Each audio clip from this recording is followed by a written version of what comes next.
For thousands of years, the Earth has kept secrets buried beneath its surface.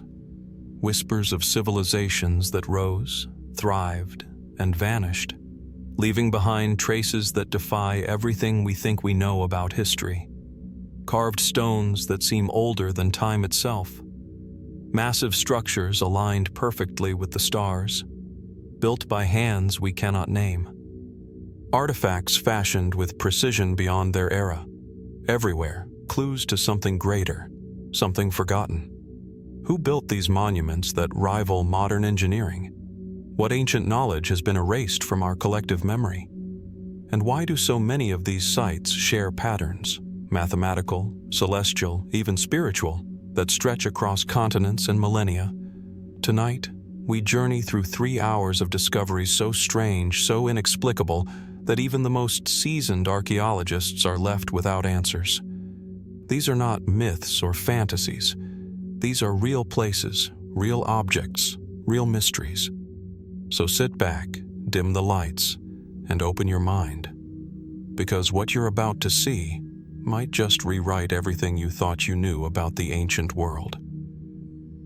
In the scorched plains of southeastern Iran, where the wind sweeps relentlessly across an endless horizon of ochre and sand, lie the ruins of Shahr-i Sokhta, the burnt city. This Bronze Age settlement, abandoned over 4,000 years ago, stretches across a vast area, revealing the remnants of streets, dwellings, and cemeteries that speak to a civilization both advanced and enigmatic. Amidst the dust and fractured clay of this ancient metropolis, one artifact stands apart, a small hollow eye made of bitumen and carefully inlaid with a polished crystal, held together with gold. At barely an inch in height, it might seem insignificant, yet its presence raises questions that historians and archaeologists still grapple with today. The artificial eye was discovered in a burial, fitted with precision into a socket of what is believed to have been a wooden skull. Its craftsmanship is extraordinary. The iris, finely shaped, catches the light. The curve of the eyelids seems almost lifelike. Even by modern standards, producing such a realistic ocular prosthetic would require meticulous skill. Some researchers argue that it is the oldest known prosthetic in the world, a testament to a society that understood not only the mechanics of the human body, but also the social and psychological impact of appearance and identity. But how did they achieve such precision? Modern replicas have demonstrated that creating this eye is far from simple. The tiny hollow cavity, the perfect curvature of the crystal, the gold inlays, they suggest a level of knowledge about optics and anatomy that seems surprisingly sophisticated for a city that existed around 3100 BCE. What tools could they have used? What techniques allowed them to shape crystal into a smooth, perfectly rounded iris?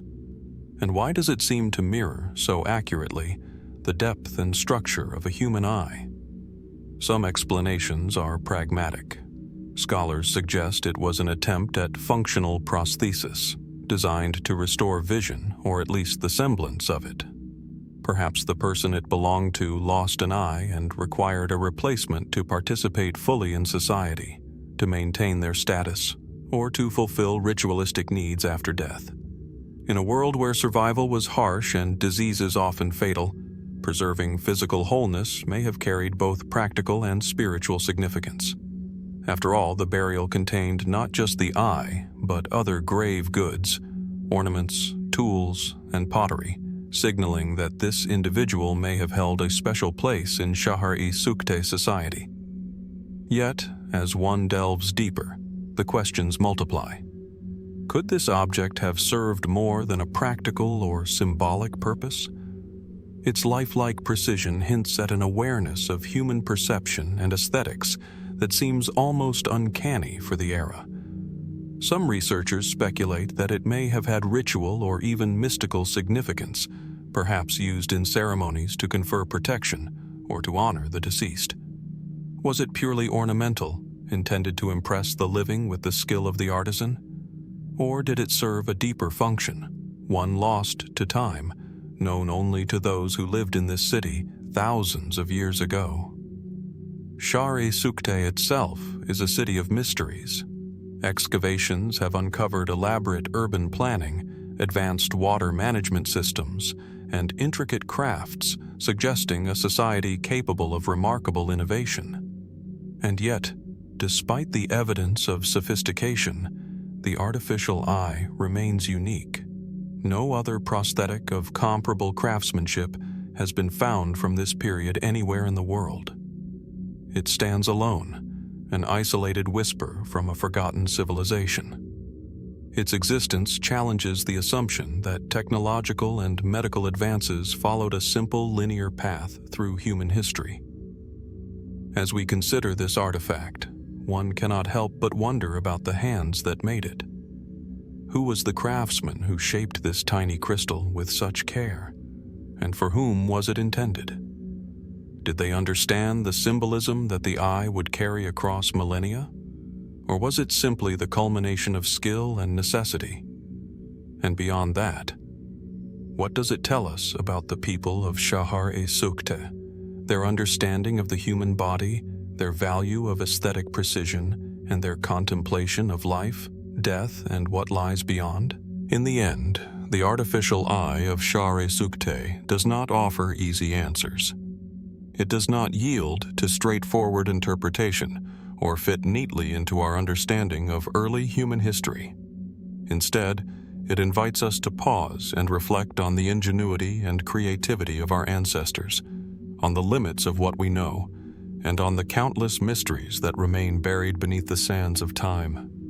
Each glint of gold and crystal seems to whisper a question that echoes across 4 millennia. How much of human history, skill, and knowledge remains hidden, waiting to be discovered, understood, and marveled at? As the echoes of the Chimu Civilization fade across the windswept plains of Peru, our journey shifts thousands of miles away, across time and continents, to the heart of Mesopotamia, the cradle of civilization itself. Here, along the banks of the mighty Euphrates, lies Babylon, a city of monumental ambition and enduring enigma. Imagine standing before the ruins of its once majestic walls, fragments of baked brick and mud still etched with inscriptions worn smooth by centuries of sun and sand. The air seems thick with the weight of millennia, as though every step carries the whispers of kings, priests, and countless unknown lives who once moved through streets lined with palaces and temples that reached for the heavens. It is here, in the 6th century BCE, that we encounter one of history's more curious figures, Nabonidus, the last king of Babylon. Unlike many rulers whose names survive merely as dates on a timeline, Nabonidus left a legacy that is both fascinating and perplexing. He was a king who seemed obsessed with time, stars, and ancient knowledge, a man whose choices would forever puzzle historians. His reign, lasting from 556 to 539 BCE, was marked by religious reform, a fascination with antiquity, and an unusual absence from his capital for prolonged periods. He famously entrusted the day-to-day governance of Babylon to his son Belshazzar, while he wandered the deserts, conducting rituals and recording celestial observations with painstaking care. The king's devotion to the moon god Sin, rather than the traditional Babylonian god Marduk, remains one of the enduring mysteries of this period. Ancient inscriptions reveal long lists of rituals, astronomical observations, and temple restorations dedicated to Sin, suggesting a depth of religious devotion rare even among kings. But why would a ruler of Babylon, the center of political and religious power, seemingly invert centuries of tradition? Was this purely personal piety, or was there a strategic, perhaps even esoteric purpose behind these choices? Babylon under Nabonidus was a city of marvels, walls painted with brilliant tiles, towering ziggurats, and a labyrinth of canals and streets spoke of a civilization at the height of its technical and artistic ability. Nabonidus himself left behind clay cylinders, inscriptions that meticulously record his building projects, and astronomical observations, many of which hint at knowledge of planetary cycles that surpass what we might expect for the period. Scholars have noted that some of his observations, recorded with precise detail, may reflect an understanding of phenomena such as lunar eclipses, the motions of Venus, and even the regularity of Saturn's orbit. Could Nabonidus have possessed knowledge that bridged both science and ritual, blending the earthly and the celestial in ways that remain enigmatic to this day? Yet for all this documentation, gaps remain. Archaeologists and historians continue to debate why Nabonidus would spend so much time away from the capital, living in remote fortresses such as Tema in the Arabian desert for nearly a decade. What drew him so far from the political center of his empire?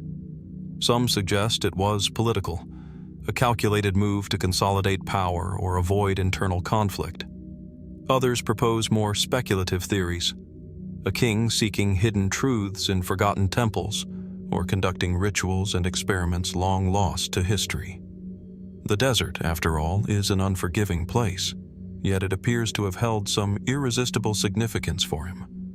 Adding to the mystery are accounts of social and religious unrest during his reign.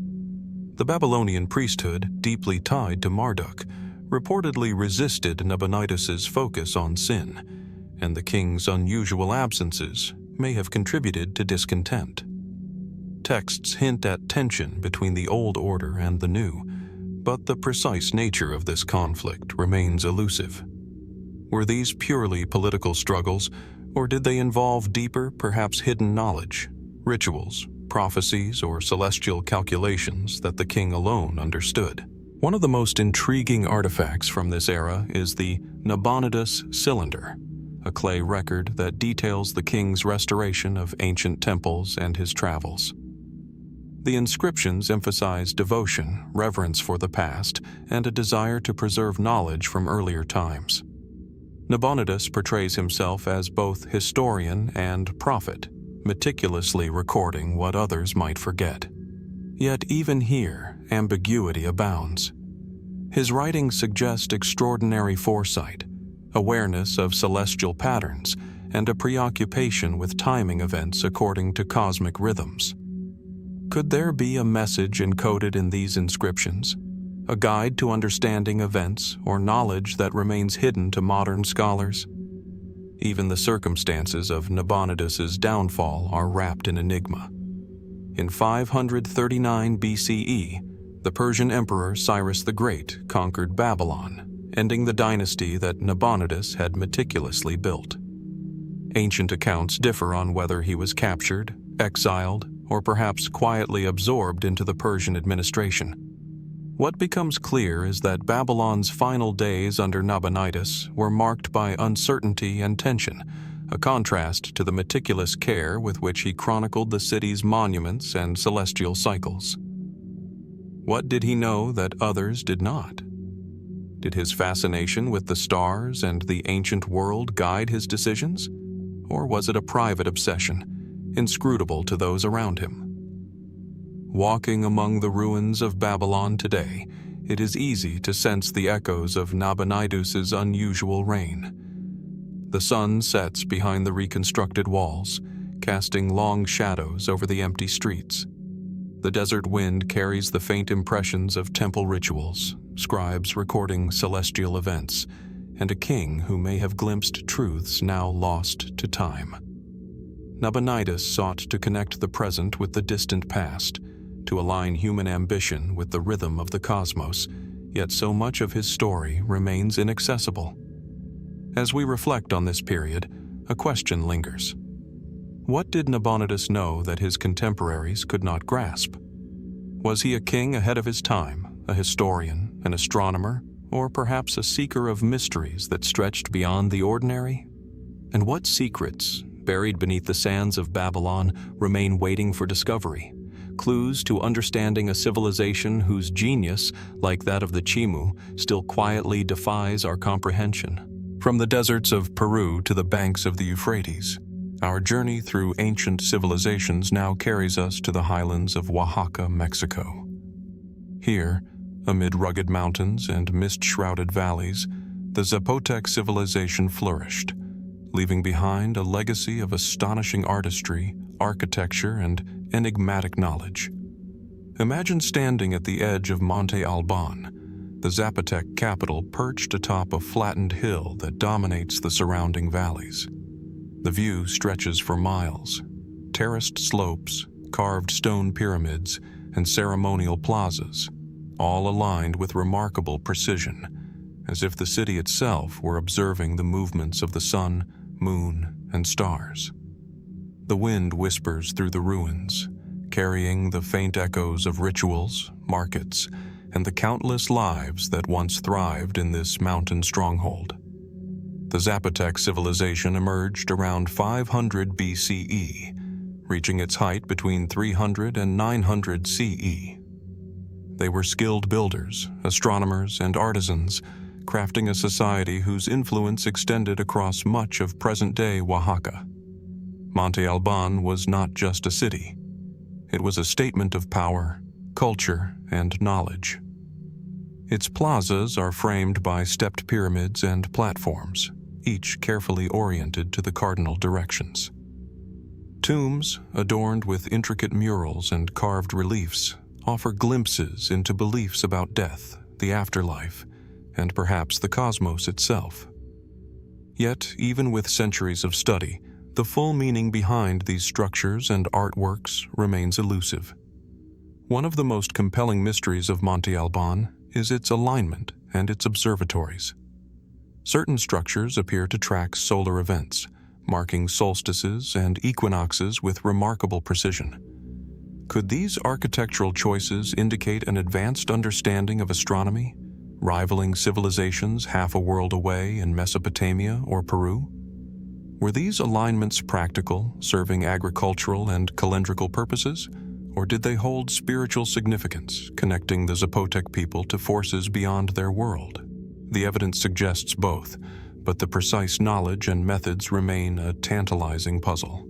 Equally intriguing are the artifacts and inscriptions uncovered at Zapotec sites. The danzantes, stone carvings depicting contorted human figures, have long baffled scholars. Were they depictions of ritual sacrifice, prisoners of war, or symbolic representations of celestial events? No surviving text fully explains their meaning, leaving us to wonder whether the Zapotecs encoded their history, religious practices, or cosmological observations in ways that remain partially hidden to us. Similarly, funerary tombs have yielded finely crafted ceramics, jewelry, and offerings, revealing a complex social hierarchy and a deep reverence for the dead. Yet, the symbolic logic connecting these artifacts, tombs, and monumental architecture is far from fully understood. Another layer of mystery emerges from the Zapotec writing system, one of Mesoamerica's earliest known scripts. Inscriptions on stone monuments and tombs reveal glyphs that record names, events, and possibly calendrical data. However, the script remains only partially deciphered. Could there be entire chapters of Zapotec history, knowledge of astronomy, mathematics, or spiritual practices, encoded in symbols we have yet to understand? And if so, what truths about their society, and about human ingenuity in general, might still be waiting to be discovered? The Zapotecs also demonstrated mastery over the environment in ways that remain astonishing. Their agricultural terraces cling to steep hillsides, channeling water and soil to sustain large populations in a challenging landscape. Canals and irrigation systems show a sophistication that would have required careful observation, planning, and collaboration across generations. How did they develop such precise methods without metal tools, the wheel, or written instruction manuals as we know them? Was it purely trial and error? Or might there have been knowledge passed down orally, codified in ways we can no longer trace? Yet, despite the clarity of their physical achievements, there is an enduring sense of ambiguity. The sudden rise and eventual decline of Monte Alban, once a bustling urban center and a hub of Zapotec influence, raises questions that remain unanswered. Environmental changes, social shifts, or political conflicts may have played a role, but could there be factors hidden deeper in time, perhaps records lost to destruction or deliberate concealment, that would shed light on the civilization's trajectory? Walking among the terraces, plazas, and tombs of Monte Alban today, one senses the deliberate intelligence behind every stone, every carving, every alignment. The city feels alive with intent, as though its builders wanted to communicate across centuries, leaving a legacy that challenges us to see beyond mere ruins. The Zapotecs recorded their world in stone, in glyphs, in ritual objects, but the complete message has not yet been fully revealed. The mysteries of the Zapotec Civilization are a quiet reminder that even in societies long vanished, the past can speak if we know how to listen. Every mural, every glyph, every architectural choice invites us to ask, what knowledge did they possess that we have yet to uncover? Were their insights into astronomy, society, and spirituality advanced beyond our assumptions?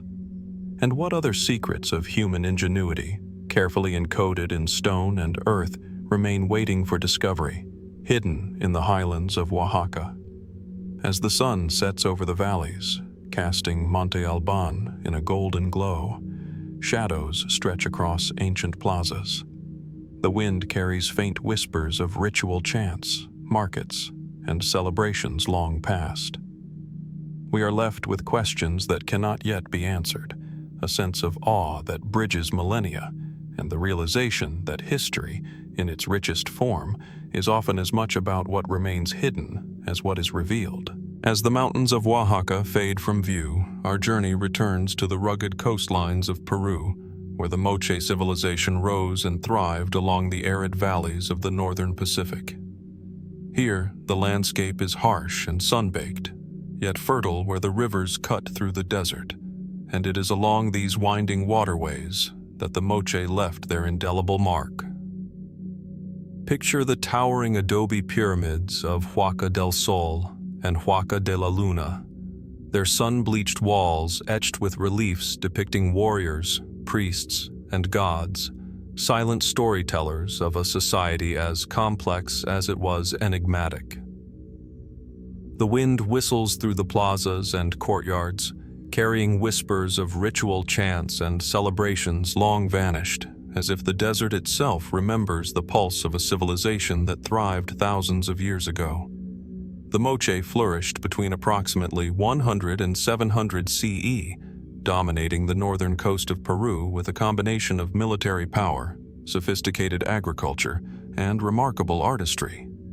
They mastered the difficult task of irrigating desert valleys, creating canals and reservoirs that sustained large populations and allowed for the cultivation of maize, beans, and cotton. Yet, while their practical achievements are well documented, the purpose and meaning of many of their most striking creations remain elusive.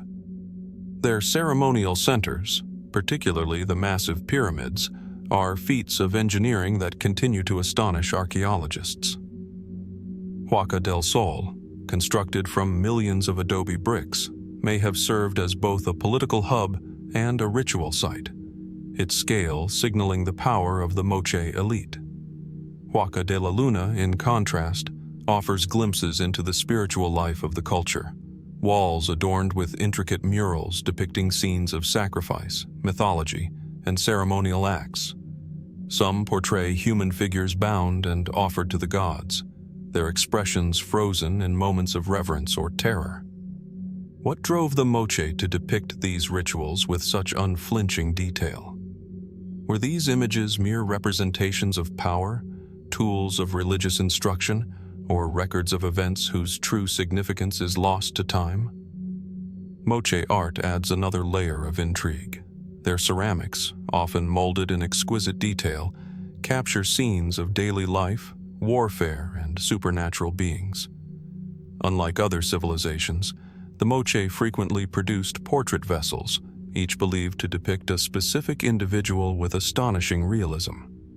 The precision of these likenesses suggests a society deeply interested in personal identity, status, and perhaps the spiritual essence of individuals. Yet the reasoning behind the countless depictions of ritual sacrifice, complex ceremonies, and fantastical creatures remains mysterious. Were these vessels used in funerary rites, political propaganda, or secret ceremonies known only to a select few? One of the enduring mysteries of the Moche is their ritualistic violence. Excavations at Huaca de la Luna have revealed hundreds of human remains, often showing signs of ceremonial decapitation, genital mutilation, or battlefield injuries. Scholars debate the reasons behind these practices. Were they offerings to appease the gods, demonstrations of state power, or both? And why did the Moche prioritize these rituals so heavily in their art and architecture, leaving a visual record that is at once compelling and unsettling? The Moche also left behind complex knowledge of astronomy, medicine, and metallurgy. Evidence suggests they tracked lunar and solar cycles, perhaps to guide agricultural schedules or ceremonial events. Their metalwork, particularly in gold and copper, exhibits techniques that some researchers argue were ahead of their time. Could the Moche have possessed a level of technological sophistication that modern scholars are only beginning to grasp? And if so, what knowledge has been lost beneath centuries of erosion, conquest, and decay? Even their sudden decline adds to the mystery. Around 700 CE, the Moche civilization seems to have fragmented, giving way to emerging polities and new cultures along the northern coast. Archaeological evidence points to environmental stress, including massive El Niño floods that may have destroyed irrigation systems and disrupted food production. Yet, the precision of their monumental constructions and the sophistication of their art suggest a society capable of extraordinary resilience. What truly led to their collapse? Was it nature alone, or were there social, political, or spiritual factors we have yet to fully understand? Walking among the remnants of Huaca del Sol and Huaca de la Luna today, the desert heat is almost tangible, and the silence is profound. The adobe walls, murals, and ceremonial platforms seem to hold a latent intelligence, a record of a society that mastered both the physical and symbolic worlds. Each artifact, from a finely painted ceramic vessel to the skeletal remains of a sacrificed individual, invites reflection on human ambition, ingenuity, and the mysteries that survive time's erosion. The Moche Civilization, much like the Zapotecs before them, challenges our understanding of ancient societies. Their knowledge of the natural world, their technological skill, and their complex spiritual life are preserved in fragments, tantalizingly incomplete. We can reconstruct elements of their society, yet so much remains enigmatic. How did they achieve such mastery over both landscape and ritual? What meanings lay hidden in their art, and what truths were encoded in their pyramids and tombs? Could there be aspects of Moche knowledge, astronomical, metallurgical, or spiritual, that we have yet to rediscover? As the sun sinks toward the Pacific horizon, casting long shadows over the desert valleys and the pyramid's stark facades, the remnants of the Moche civilization seem to pulse with life once more. The wind carries with it the faint echoes of chants, ceremonies, and daily life, a civilization that was sophisticated, brilliant, and profoundly human. And yet, despite all we have uncovered, a question lingers.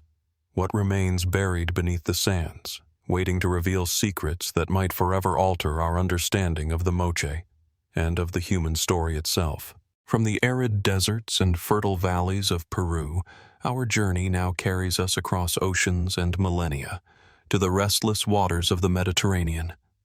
Imagine standing on a rocky shoreline, the waves crashing against jagged cliffs, salt spray stinging the air, the horizon stretching endlessly toward lands that were, thousands of years ago, the stage for one of history's most confounding mysteries. It is here, along these coasts and in the sprawling cities of the late Bronze Age, that the enigmatic Sea Peoples emerge, a name inscribed in ancient records, yet whose origins, culture, and ultimate fate remain shrouded in uncertainty. The Sea Peoples are known primarily through the records of the civilizations they confronted. Egyptian inscriptions, particularly those commissioned by Pharaoh Ramses III at Medinet Habu, depict massive naval battles, towns set ablaze, and invaders arriving from the sea with formidable ships and weapons. Yet the exact identity of these groups, their homelands, languages, and societal structures remains a matter of intense debate. Were they marauding pirates exploiting the weakening Bronze Age kingdoms, displaced peoples fleeing famine or conflict, or a coalition of disparate tribes united by necessity? Every clue we uncover seems to deepen the enigma rather than resolve it. What makes the Sea Peoples particularly compelling is the scale and suddenness of their impact. They are credited with contributing to the collapse of multiple Mediterranean civilizations between roughly 1200 and 1150 BCE, including the Hittite Empire, the Mycenaean kingdoms, and cities along the Levantine coast. Archaeological layers reveal evidence of destruction, burned palaces, abandoned settlements, and hastily buried treasures. Yet, paradoxically, few direct artifacts or settlements can be conclusively attributed to the Sea Peoples themselves. How could a force so influential leave so little trace of its own culture? Was their society transient by design, or have the ravages of time simply erased their material legacy? Egyptian reliefs offer tantalizing but partial insight. Soldiers and ships are depicted in intricate detail, crests on helmets, weapons raised, and the chaos of battle. But the records are inevitably colored by the perspective of the victors. Ramses III portrays himself as triumphant, repelling these invaders in a series of dramatic campaigns. Yet inscriptions from the time hint at more complex interactions: treaties, resettlements, and integration of Sea Peoples into Egyptian territories. Did these groups truly come solely as conquerors, or were they also migrants, traders, or mercenaries seeking survival in a rapidly changing world? Maritime technology, too, offers clues that both illuminate and confound. The ships described in Egyptian records were apparently capable of coordinated warfare, yet their construction, design, and the navigational skill required suggest knowledge far beyond that of a typical raiding party. Could the Sea Peoples have originated from multiple regions across the Aegean, Anatolia, or even further afield, bringing with them a blend of naval expertise, military strategy, and cultural practices that allowed them to challenge the dominant powers of the age? And if so, how did these skills vanish almost entirely after their conquests, leaving only indirect evidence in the ruins they left behind? Theories abound. Some scholars propose that the Sea Peoples were displaced populations fleeing environmental disaster or famine, a consequence of prolonged droughts and crop failures documented in paleoclimatic studies. Others suggest economic motivations, the search for fertile land and trade opportunities after the weakening of established kingdoms. More speculative interpretations hint at cultural memory encoded in myths and legends, stories of sudden invasions, monstrous ships, or mysterious strangers arriving from distant seas. What is clear is that the Sea Peoples were neither a single monolithic entity nor easily categorized within the familiar frameworks of Bronze Age civilizations. Even the aftermath of their incursions is puzzling. While many cities were destroyed or abandoned, others adapted, absorbed, or transformed, giving rise to new political and cultural landscapes in the Mediterranean. Could remnants of the Sea Peoples have influenced subsequent civilizations, their knowledge, technology, or customs subtly integrated into emerging societies? And if traces exist, why have we found so little to connect these people directly to the archaeological record?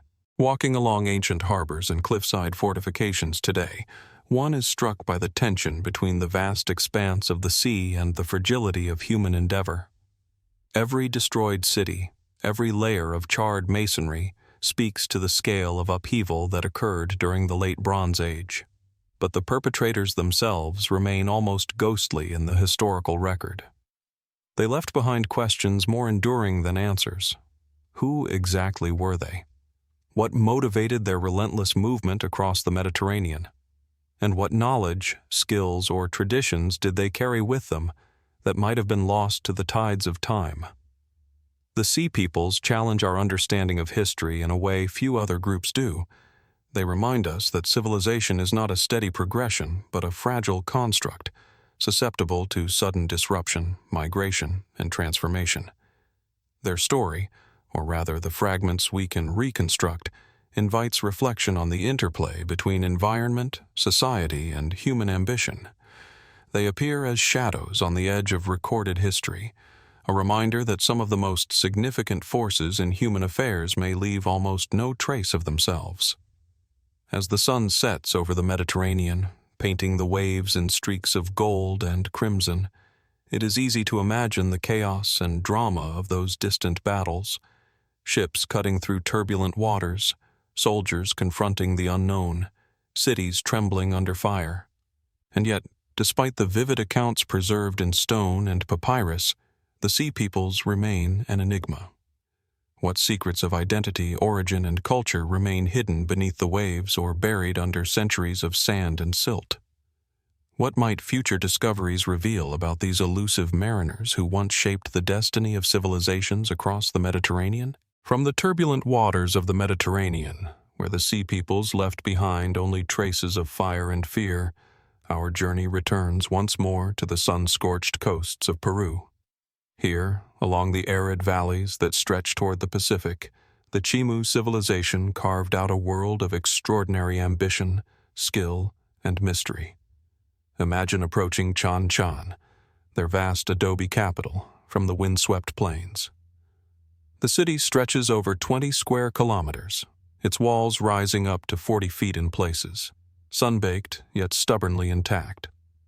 Narrow alleys twist between ceremonial plazas and massive compounds, and intricate reliefs of fish, birds, and waves decorate the walls, capturing a rhythm of life that has echoed across centuries. The desert wind moves like a whisper through the ruins, as if the city itself remembers the footsteps of those who once walked here. The Chimu thrived between roughly 900 and 1470 CE, dominating the northern coast of Peru before the rise of the Inca. They were master engineers, turning arid deserts into fertile valleys through sophisticated irrigation systems that channeled water from rivers to terraced fields.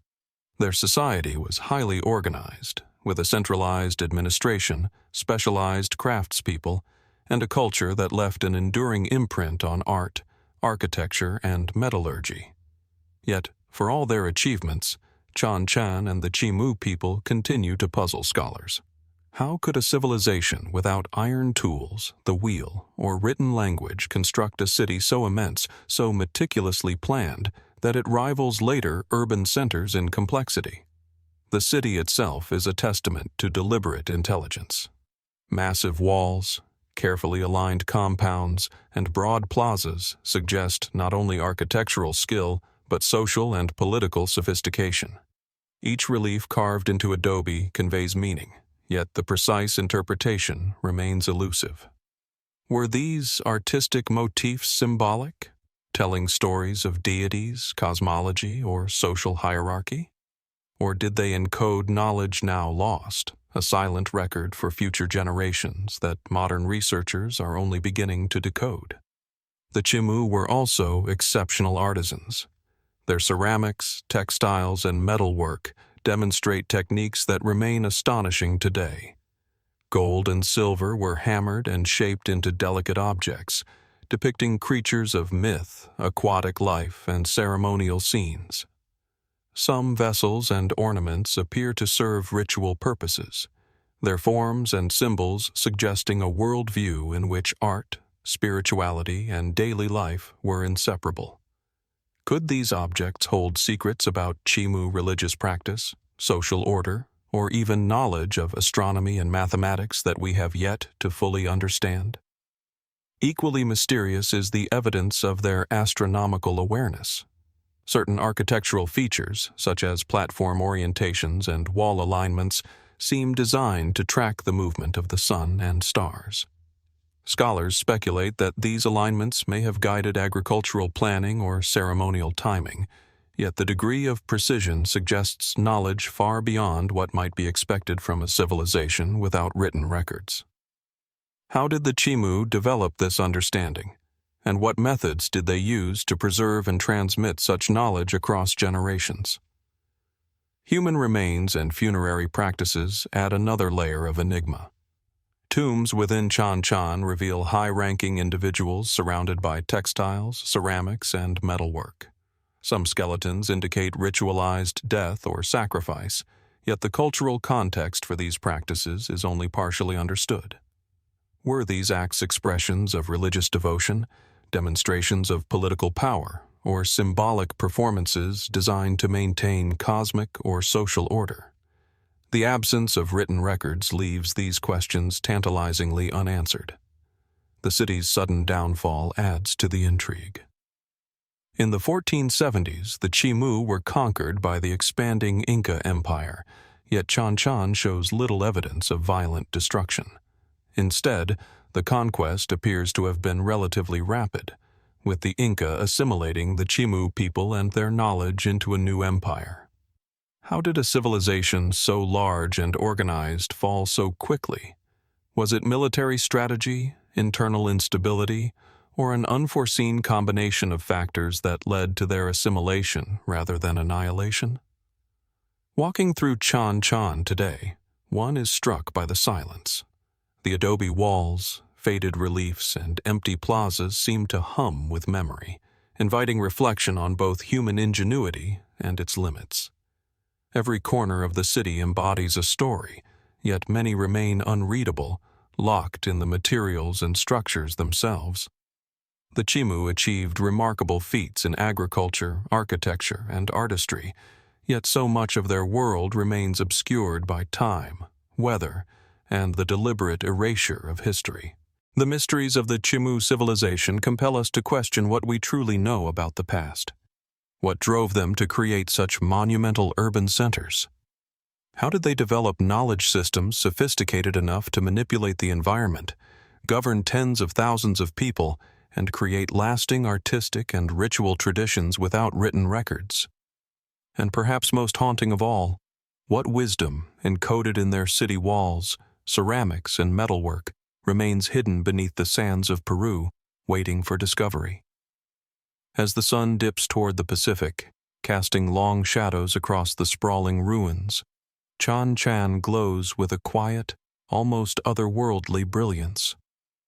The wind rustles through the narrow alleys, carrying the faint echoes of a civilization that was both extraordinary and enigmatic. The Chimu left behind questions as enduring as the structures they built, reminding us that the past is never fully revealed, and that the most profound mysteries often reside not in what we have uncovered, but in what is still buried, waiting to be understood. From the sun-baked adobe ruins of Chan Chan, our journey now spans continents once more, carrying us across the Atlantic to the savannas and plateaus of central Nigeria.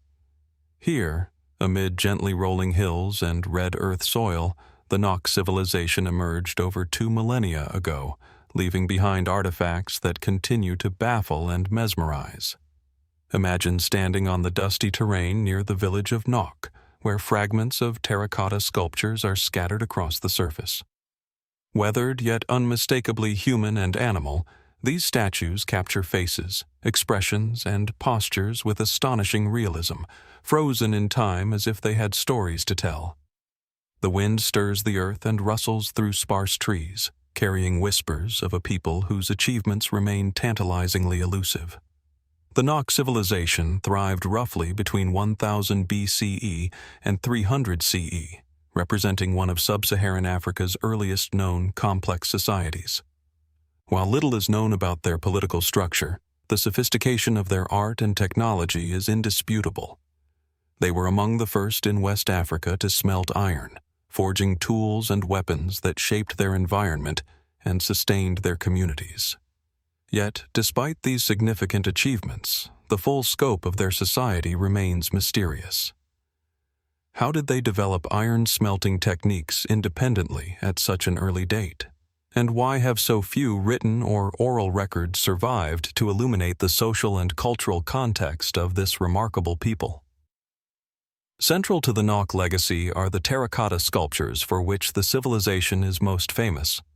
Ranging from small figurines to life-sized statues, these works display intricate detailing, elongated faces, elaborate hairstyles, and expressive postures that convey individuality, emotion, and perhaps even spiritual significance.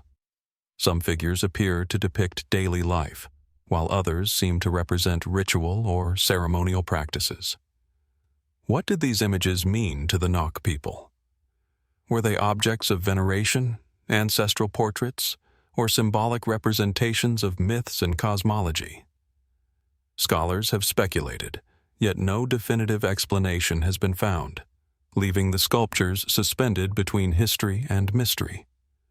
The technical skill evident in these sculptures is remarkable. The terracotta pieces were fired at high temperatures, an achievement suggesting precise control over kilns and materials.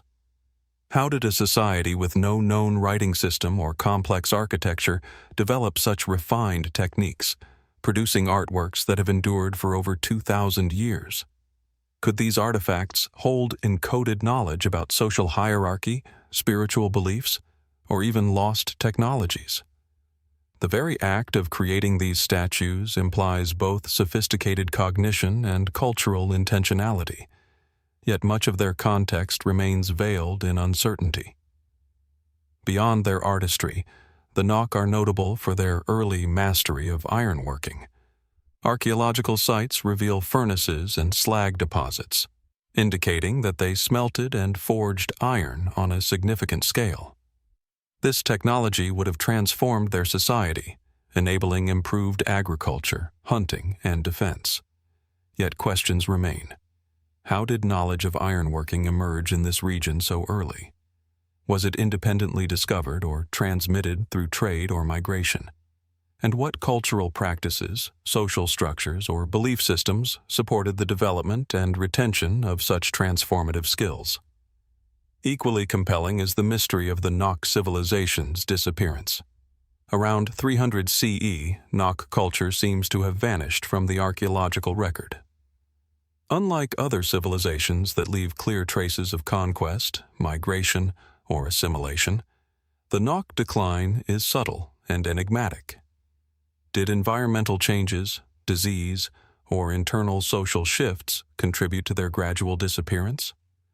Or might their descendants have continued to influence subsequent West African cultures, leaving only hints of their presence in oral traditions, artistic motifs, or metallurgical practices?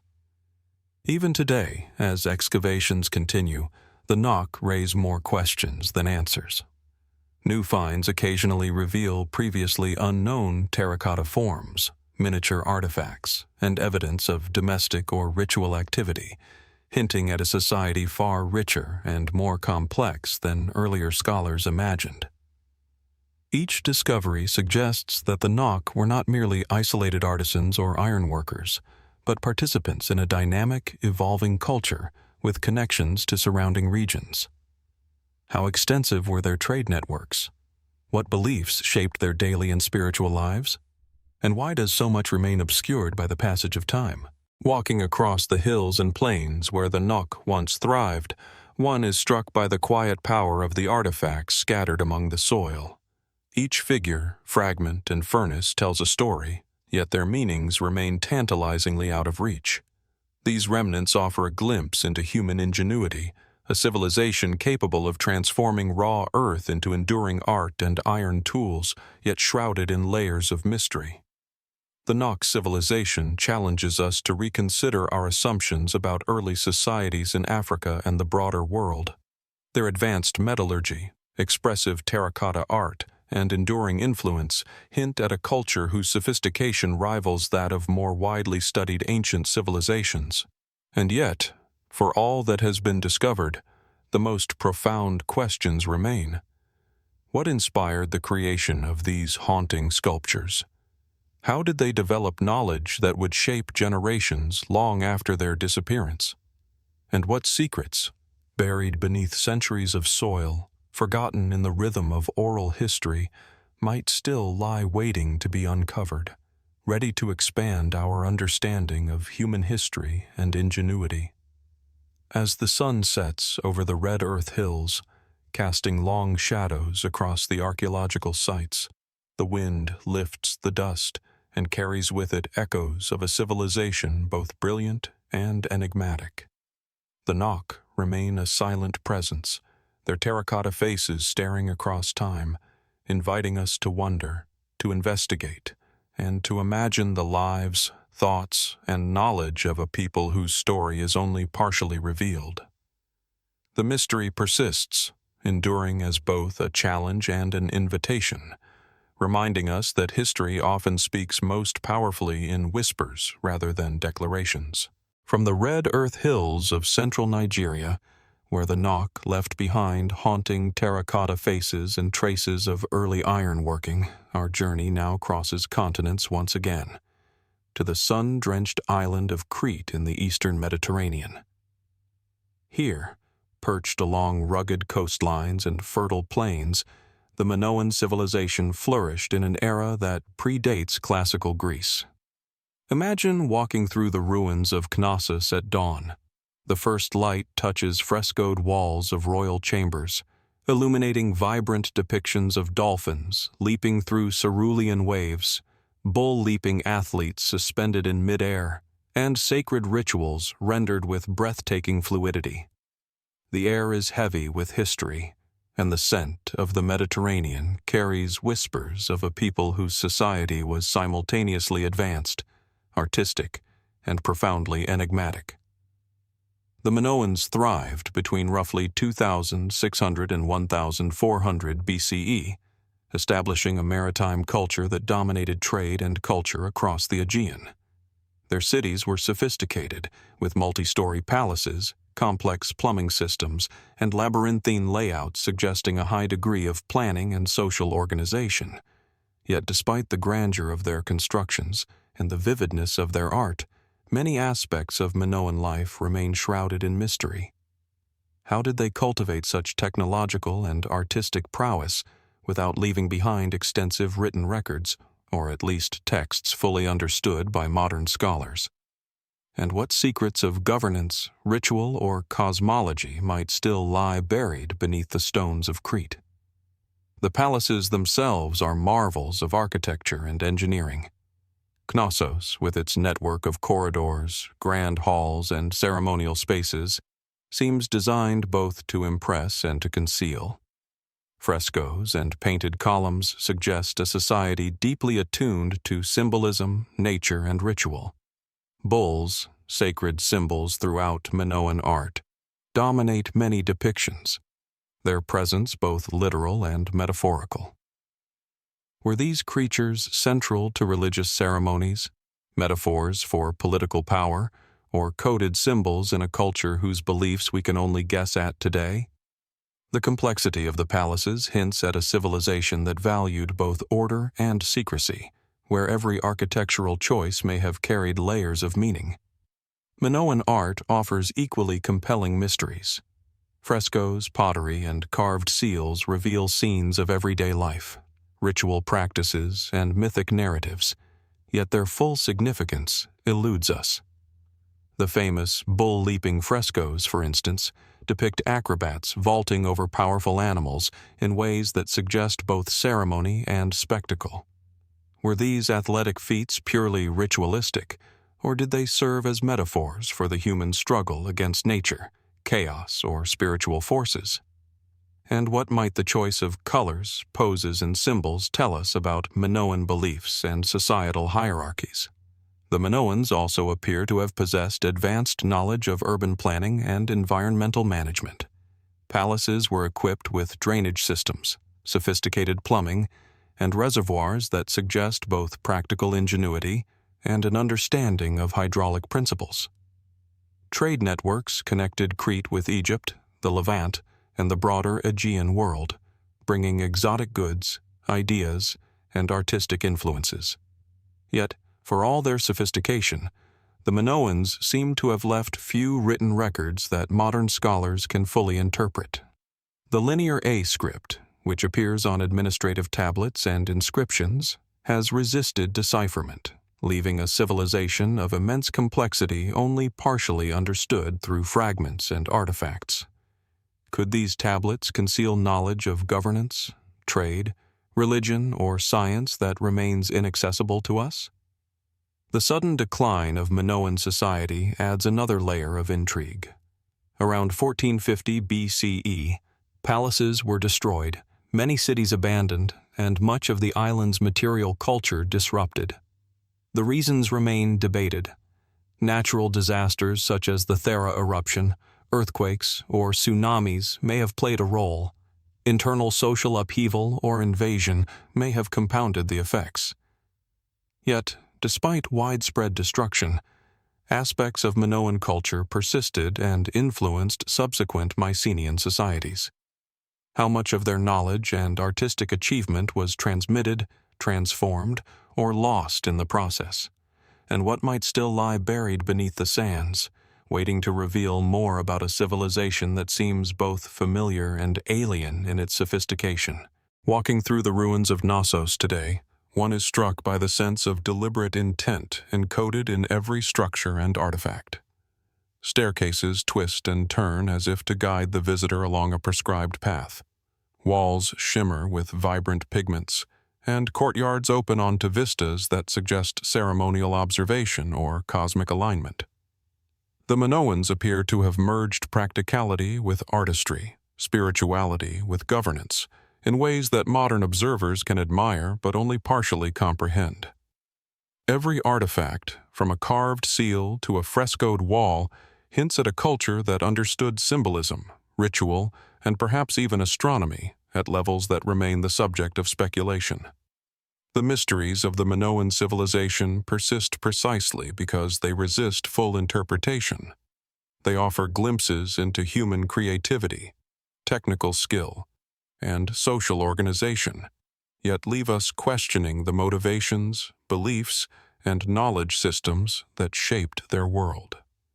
How did a maritime society achieve such artistic and technological brilliance, and why did so much of it vanish into history's shadow? Were the Minoans simply victims of natural disasters, or did forces of human conflict and societal transformation play a role? As the Mediterranean sun sets over Crete, casting long shadows across the palace ruins and the terraced hills beyond, it is easy to imagine the rhythms of Minoan life, the sound of waves against cliffs, the chants of ritual participants, the hum of artisans at work. Yet, despite these vivid echoes, so much remains unanswered. What secrets remain hidden beneath layers of plaster, stone, and soil? What wisdom, artistry, and knowledge of the Minoans has been lost to time, waiting for discovery? The questions linger, silent yet insistent, inviting us to ponder a civilization whose brilliance continues to captivate and confound, even millennia after its decline. From the sun-drenched island of Crete, where the Minoans left behind palaces adorned with dolphins, bulls, and ritual scenes that continue to mystify us, our journey now crosses oceans and millennia once again, this time to the vast river valleys of North America. Here, amid the forests and floodplains of the Mississippi and Ohio River basins, the Mississippian culture flourished, constructing monumental earthworks that speak of a civilization both sophisticated and enigmatic. Imagine standing atop Monk's Mound at Cahokia, the largest pre-Columbian earthwork north of Mexico.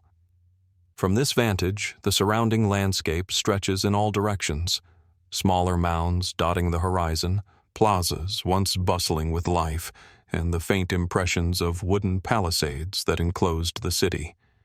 The wind carries the echoes of thousands of inhabitants, their ceremonies, marketplaces, and daily rhythms whispering across the centuries. The Mississippian culture reached its peak between roughly 800 and 1600 CE, developing complex urban centers with sophisticated social hierarchies, trade networks, and ceremonial practices. Cahokia, their most prominent city, may have housed tens of thousands of people, rivaling contemporary European cities in size and organization. The scale of construction is astonishing. Mounds carefully shaped and aligned, plazas designed for ritual and civic gatherings, and causeways connecting various precincts. How did societies without metal tools or written language organize labor and resources on such a massive scale? And what ideas or beliefs motivated the creation of these enduring forms in earth and timber? Central to Mississippian life were the platform mounds, constructed layer by layer, each addition deliberate and precise. These mounds likely supported temples, elite residences, and public buildings, serving as both ceremonial and administrative centers. Yet their purpose is only partially understood. Were these mounds primarily political, designed to assert authority and structure society? Or did they serve a spiritual or cosmological function, aligning with celestial events or reflecting sacred landscapes? The precision of their construction suggests knowledge of planning, surveying, and engineering, but the symbolic meanings embedded within remain tantalizingly out of reach. Art and iconography provide another window into the Mississippian mind. Elaborate shell gorgets, copper ornaments, stone statues, and pottery depict powerful animals, supernatural beings, and abstract symbols whose interpretations remain debated. Some images suggest shamanic practices or spiritual journeys. Others hint at social hierarchies or historical events. How much of this imagery encoded religious knowledge, and how much was intended to communicate status or identity? And in a society without a formal writing system, how was knowledge transmitted and preserved across generations, ensuring continuity of tradition and skill? The Mississippians also built extensive trade networks, reaching from the Gulf Coast to the Great Lakes, exchanging shells, copper, mica, and other materials. Such connections suggest a sophisticated understanding of geography, logistics, and social alliances. Yet despite these networks and the scale of their cities, their collapse is enigmatic. By the time Europeans arrived, many of the largest centers had been abandoned, their mounds silent, their plazas empty. What caused this decline? Environmental stress, resource depletion, social upheaval, or disease may have played roles, but definitive explanations remain elusive. Could there have been factors lost to time, subtle political or spiritual shifts that shaped the course of history in ways archaeology has yet to reveal? Excavations have revealed evidence of ceremonial sacrifice, warfare, and elaborate burials, offering glimpses into the values and beliefs of the Mississippians. High-status individuals were interred with objects of symbolic and practical importance, often including materials obtained through long-distance trade. Some burials suggest ritualized practices, possibly linked to cosmology or cycles of power. Yet, the meanings of these practices remain partially speculative. How were they connected to political authority, spiritual beliefs, or social cohesion? And what knowledge, mathematical, astronomical, or ritualistic, might have been embedded in these structures and practices, now lost to time? Walking among the mounds today, the scale and precision of the constructions are arresting.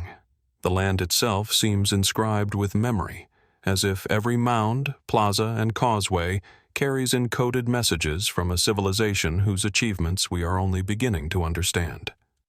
The alignment of the mounds, the rhythm of the city layout, and the distribution of artifacts hint at complex governance and belief systems, yet much remains hidden beneath the soil.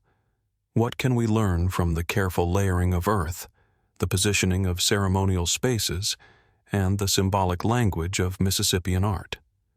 The Mississippian culture challenges us to reconsider assumptions about the sophistication of pre-Columbian societies in North America.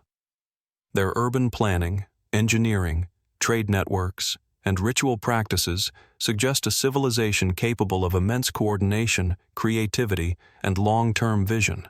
And yet, for all their accomplishments, so many mysteries persist. What exactly motivated the construction of these massive mounds? How were religious, social, and political systems integrated in ways that supported such urban complexity? And what aspects of Mississippian knowledge and worldview remain buried, waiting to be uncovered through patient investigation and discovery? As the sun sets over Cahokia, casting long shadows across Monk's Mound and the surrounding plazas, the landscape seems alive with the presence of those who once lived here. The wind carries faint echoes of drums, voices, and footsteps, memories of a civilization both extraordinary and enigmatic. The Mississippians left a record in earth and artifact, yet much of their story remains untold, inviting us to wonder what secrets lie hidden beneath the soil. What knowledge, artistry, and understanding of the natural and spiritual worlds might still be waiting, patiently preserved, ready to illuminate the lives of a people whose influence shaped North America long before modern records began.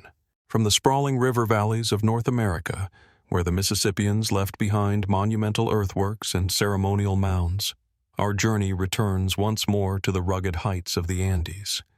Here, shrouded in cloud forests that cling to steep mountainsides, the Chachapoyas civilization, often called the Cloud People, carved out a realm both remote and astonishing.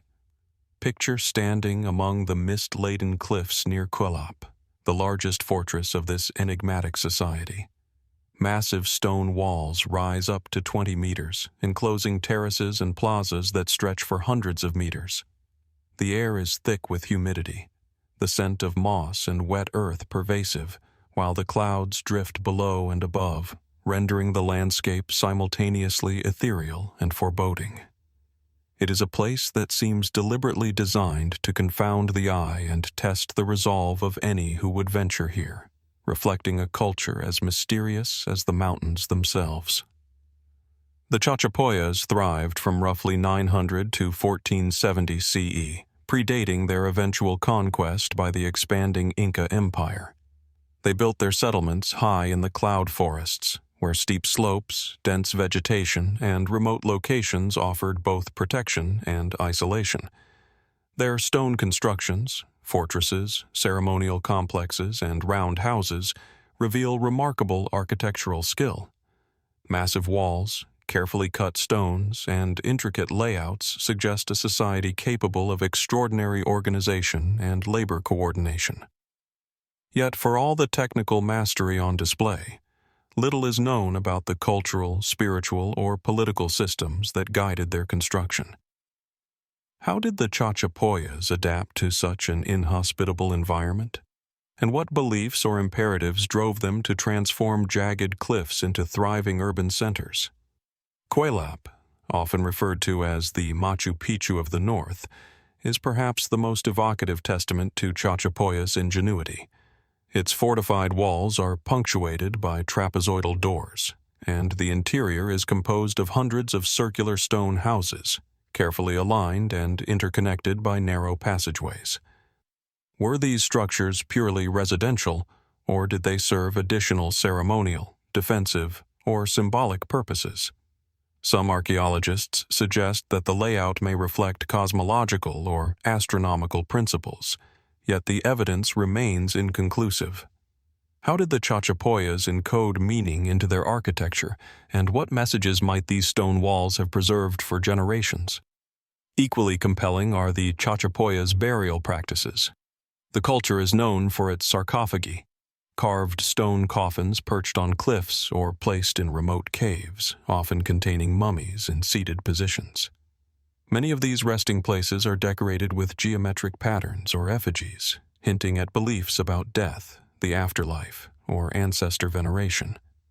Yet the reasoning behind the placement, design, and orientation of these tombs continues to puzzle researchers. Were these graves intended to protect the deceased, to mark territorial claims, or to serve as spiritual beacons visible across valleys and mountains? And what insights might they hold into a worldview that integrated humans, nature, and the divine in ways largely lost to time? The Chachapoyas were also skilled in ceramics, textiles, and metallurgy. Pottery fragments depict abstract designs and occasional figurative motifs, while textiles and small metal objects suggest complex craftsmanship and trade networks extending beyond the highlands. How did they acquire and transmit the knowledge necessary to produce such refined works, especially in a region so physically isolated? And to what extent did their art, tools, and ceremonial objects encode cultural narratives or esoteric knowledge, now obscured by centuries of conquest and environmental change? Despite the apparent sophistication of the Chachapoyas, their society ultimately fell to the Inca expansion in the 15th century. Yet even this conquest left many questions unanswered. Some researchers speculate that the Chachapoyas resisted fiercely, adapting their settlements and practices to the mountainous terrain in ways that prolonged their autonomy. Others suggest a degree of integration into the Inca Empire, though the specifics of political and cultural assimilation remain unclear. How did a civilization so remote and resilient maintain its identity for centuries in such a challenging environment? And what cultural, technological, or spiritual knowledge might have been lost in the process of conquest? Walking among Cuelap's terraces and towers today, one senses both the ingenuity and the deliberate mystery of the Chachapoyas. Every circular house, wall, and ceremonial structure suggests careful planning, symbolic intent, and profound knowledge of the mountainous landscape. Yet so much remains hidden. The meanings of their iconography, the motivations behind their architectural choices, and the secrets of their social and spiritual organization. Could the clouds that shroud these highlands have served not only as protection, but as a symbolic or ritual element, reinforcing a connection between the people, the mountains, and the divine? The Chachapoya civilization invites reflection on the ingenuity of societies that thrived in isolation, mastering both environment and material culture in ways that challenge modern assumptions. Their monumental architecture, funerary practices, and artistic achievements offer glimpses into a culture at once highly organized and deeply enigmatic. And yet, as with so many civilizations we have explored on this journey, the full story remains tantalizingly out of reach. What knowledge, traditions, or spiritual insights remain encoded in these cliffside fortresses and tombs? What secrets of human adaptation, creativity, and belief might still lie hidden in the clouds, waiting for discovery? As the mist rolls through the mountains at dusk, casting long shadows across stone walls and circular houses, the Chachapoyas seem to watch silently from their high perches. The wind carries faint echoes of life once lived, of rituals performed and communities sustained in isolation. The mystery endures, reminding us that even in places that seem inaccessible, the past leaves traces that beckon the curious, the patient, and the observant. The cloud people may be gone, yet their world, shrouded in mist and stone, continues to challenge and captivate, inviting us to wonder what still remains hidden among the peaks and valleys of the Andes. From the mist-shrouded peaks of the Andes, where the Chachapoyas, known as the Cloud People, crafted cliffside fortresses and perched tombs, our journey now sweeps across continents and centuries to the vast expanses of Eurasia. Here, across steppes, river valleys, and remote highlands, evidence points to a culture whose scale, ambition, and artifacts have sparked both fascination and debate, the Tartarian culture. Imagine approaching the ruins scattered across regions of Eastern Europe and Siberia, where massive brick foundations, geometric layouts, and towering structures rise against the horizon. The air carries a chill from distant plains and forests, and the landscape seems to hum with the echoes of a civilization whose traces are tantalizingly visible yet frustratingly incomplete. The so-called Tartarian culture is known primarily through archaeological remains attributed to an advanced prehistoric society, often predating written history in Eurasia. Enormous brick constructions, sometimes referred to as Tartarian megastructures, suggest organized urban planning on a scale that challenges conventional timelines. Walls several meters thick, expansive terraces, and precise geometric layouts hint at engineering skill and social coordination far beyond what is commonly assumed for the eras in which these structures were constructed. Yet the origins, purposes, and extent of this culture remain largely obscure. Who were the people capable of such feats, and what knowledge guided the construction of these monumental sites? Some of the most compelling evidence comes from architectural remnants found across multiple regions. Rectangular and circular foundations, sometimes aligned with celestial points or topographical features, suggest deliberate planning and potential ritual or astronomical significance. The bricks themselves, unusually uniform and durable, raise further questions. How were such materials manufactured with the technology of the time, and what techniques allowed for such precision? The structures evoke a civilization with both technical mastery and aesthetic sensibility, yet one whose social, political, and spiritual systems remain largely hidden from modern inquiry. Artifacts discovered in association with Tartarian sites add layers of intrigue. Tools, pottery, and enigmatic symbols hint at a culture with advanced metallurgy, craft specialization, and symbolic communication. Some researchers propose that these objects indicate trade networks, ritual practices, or even proto-writing systems. Yet the fragmentary nature of the evidence fuels speculation. Were these items utilitarian, ceremonial, or markers of status?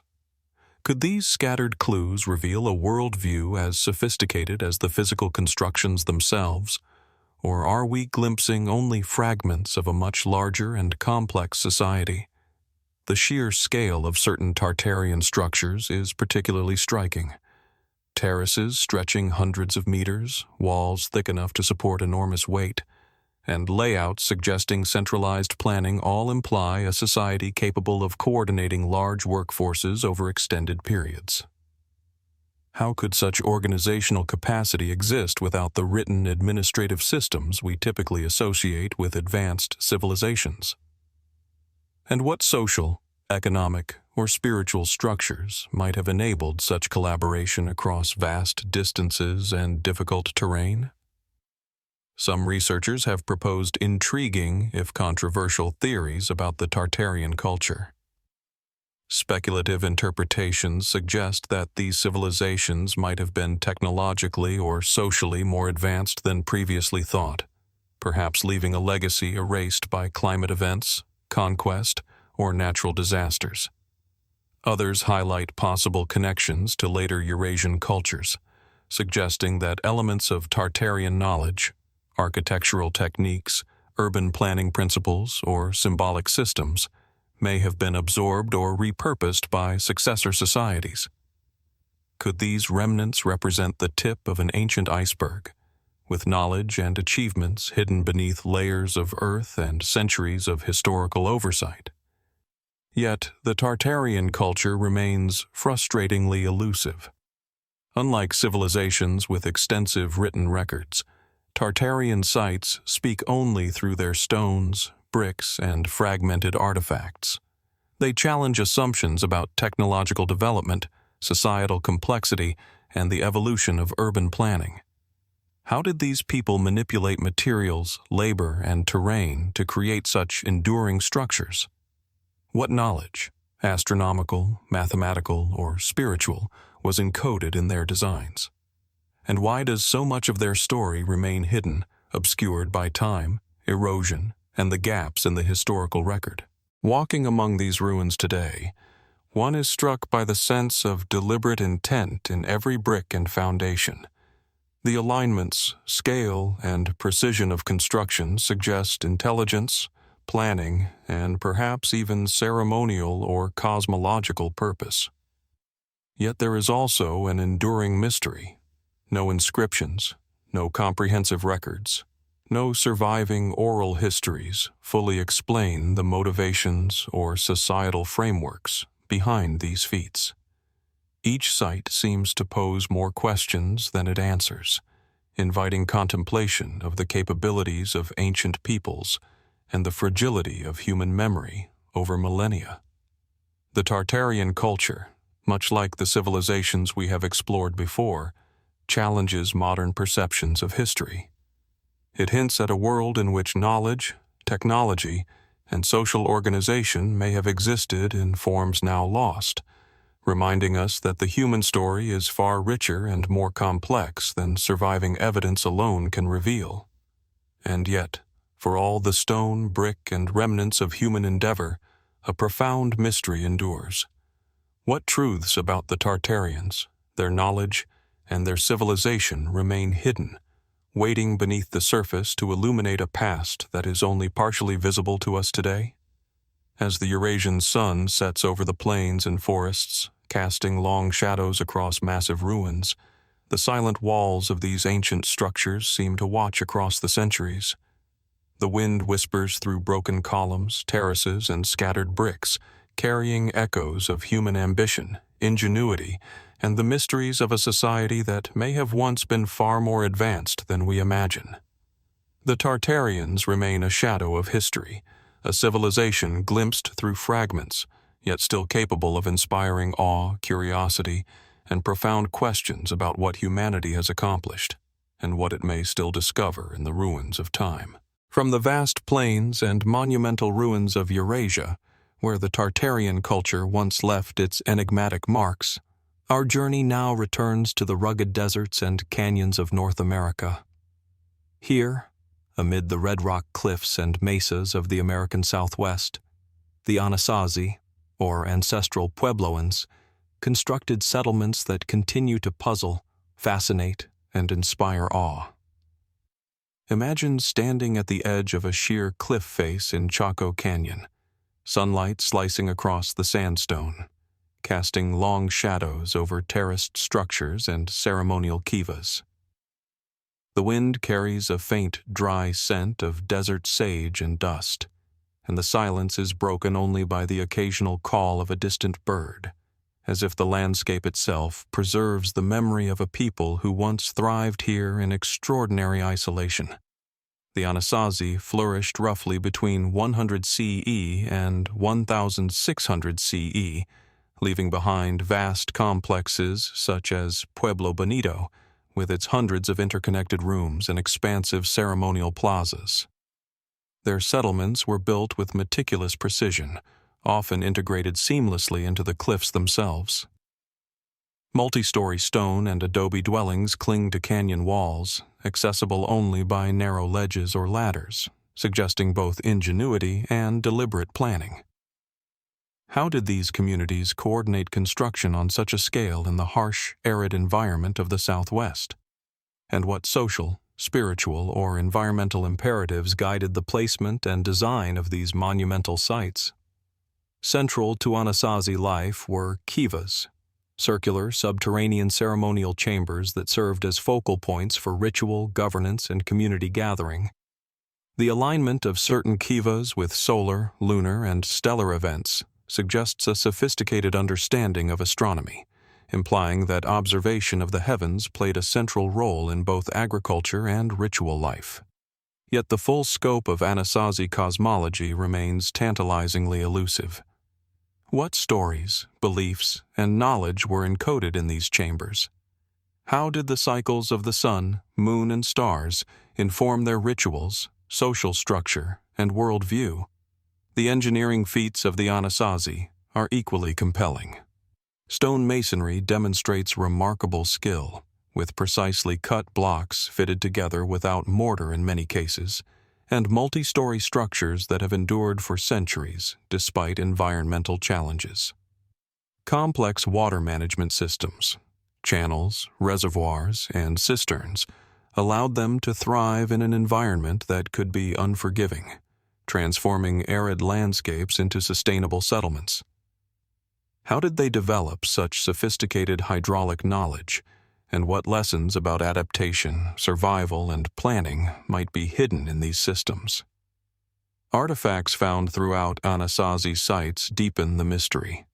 Pottery decorated with intricate geometric patterns, woven textiles, stone tools, and ceremonial objects reveal a culture attentive to both daily life and ritual life and spiritual expression.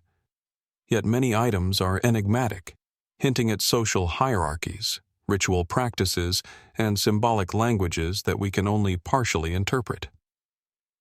How were these objects used? Do they encode information about trade, cosmology, or ancestral memory that is now lost to us? And how did such a culture maintain cohesion across the broad and often isolated regions they inhabited? One of the most perplexing aspects of the Anasazi story is their sudden departure from many of their major settlements around the late 13th century. Entire complexes were abandoned, leaving behind tools, pottery, and even food stores. The reasons for this migration remain debated. Droughts, resource depletion, social upheaval, or conflicts may have contributed, yet no single explanation fully accounts for the widespread and seemingly coordinated exodus.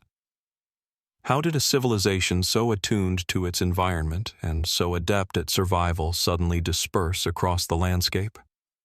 Could there have been unseen pressures, cultural, spiritual, or climatic, that drove this movement, leaving only stone structures and artifacts to speak of their former presence?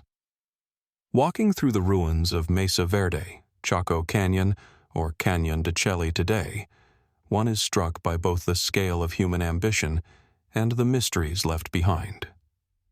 The dwellings, ceremonial spaces, and artifacts speak of a people who understood architecture, astronomy, and engineering at levels remarkable for their time, yet whose full narrative remains incomplete. Each shadowed kiva, sunlit room, and carved stone seems to invite questions rather than offer answers. What rituals filled these chambers? What governance and social organization sustained these settlements? And what knowledge, encoded in their architecture and artifacts, might still elude modern understanding? The Anasazi civilization challenges conventional notions of what prehistoric societies in North America were capable of achieving.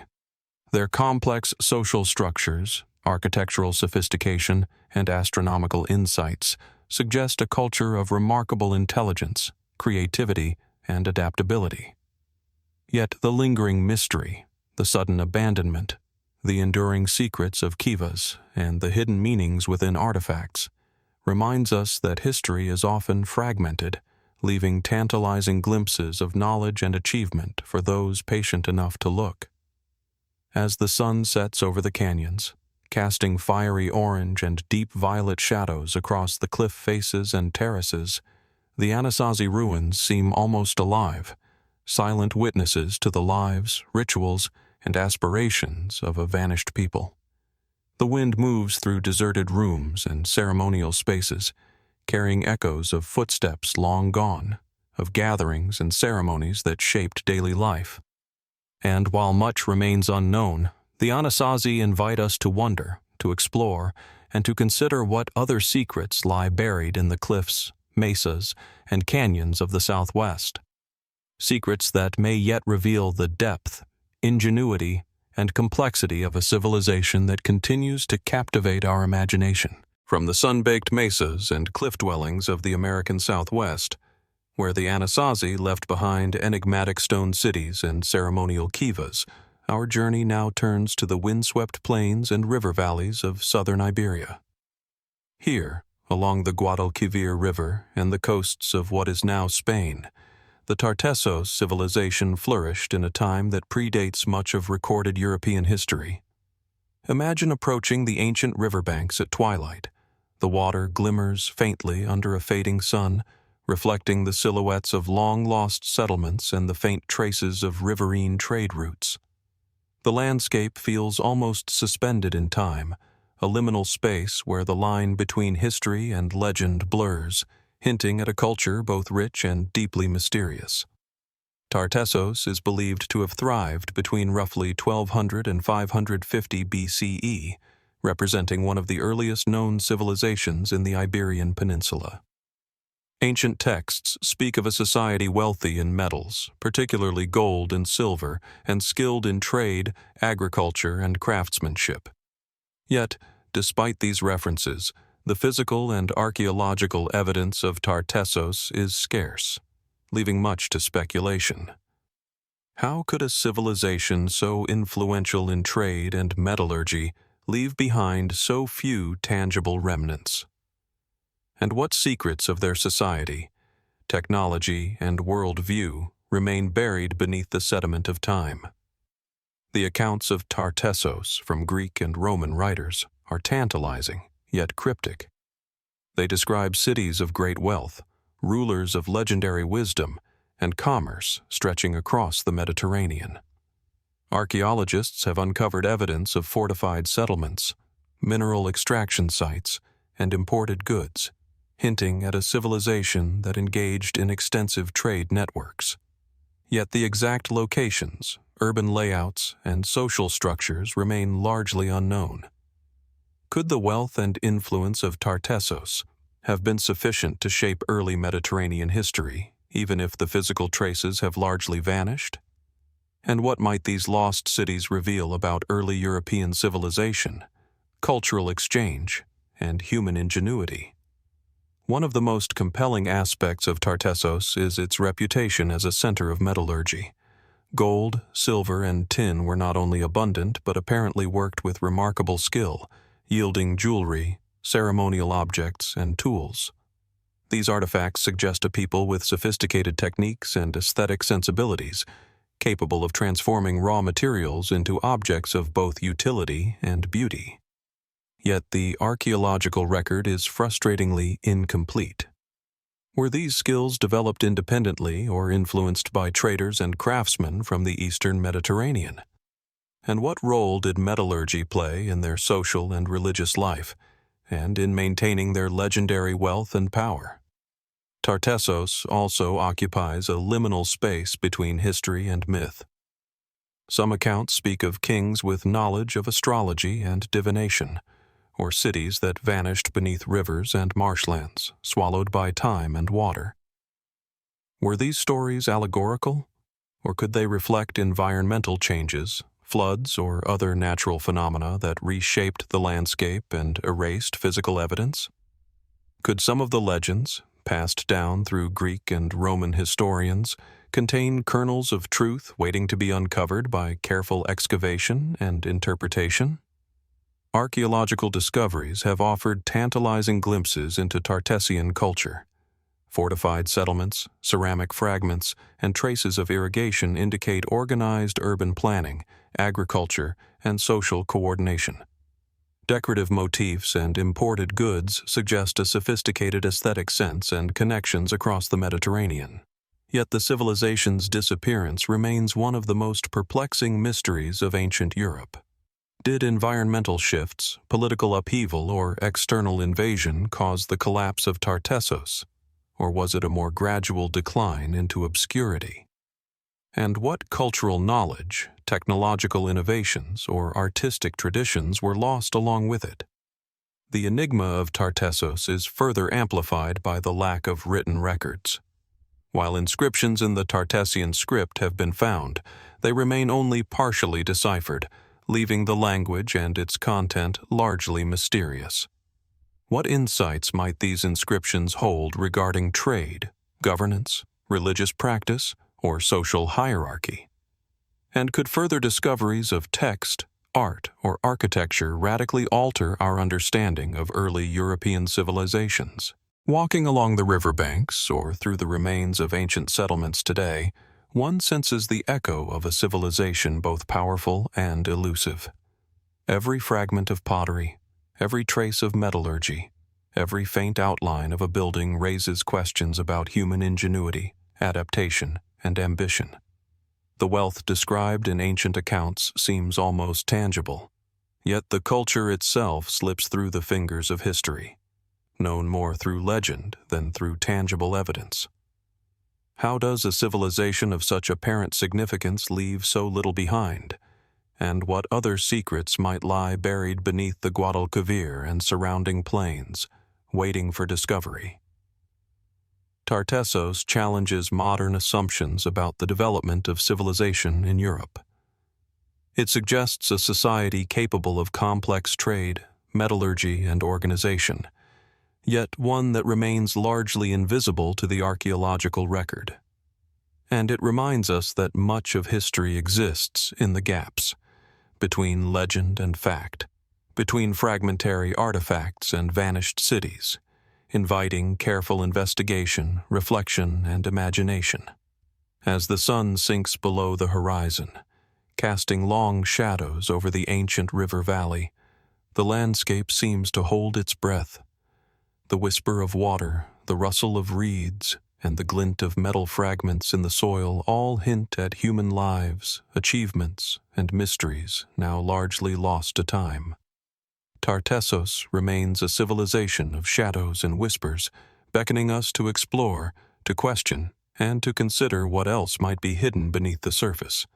Knowledge, wealth, and stories that may yet illuminate one of the most enigmatic chapters in the history of the ancient world.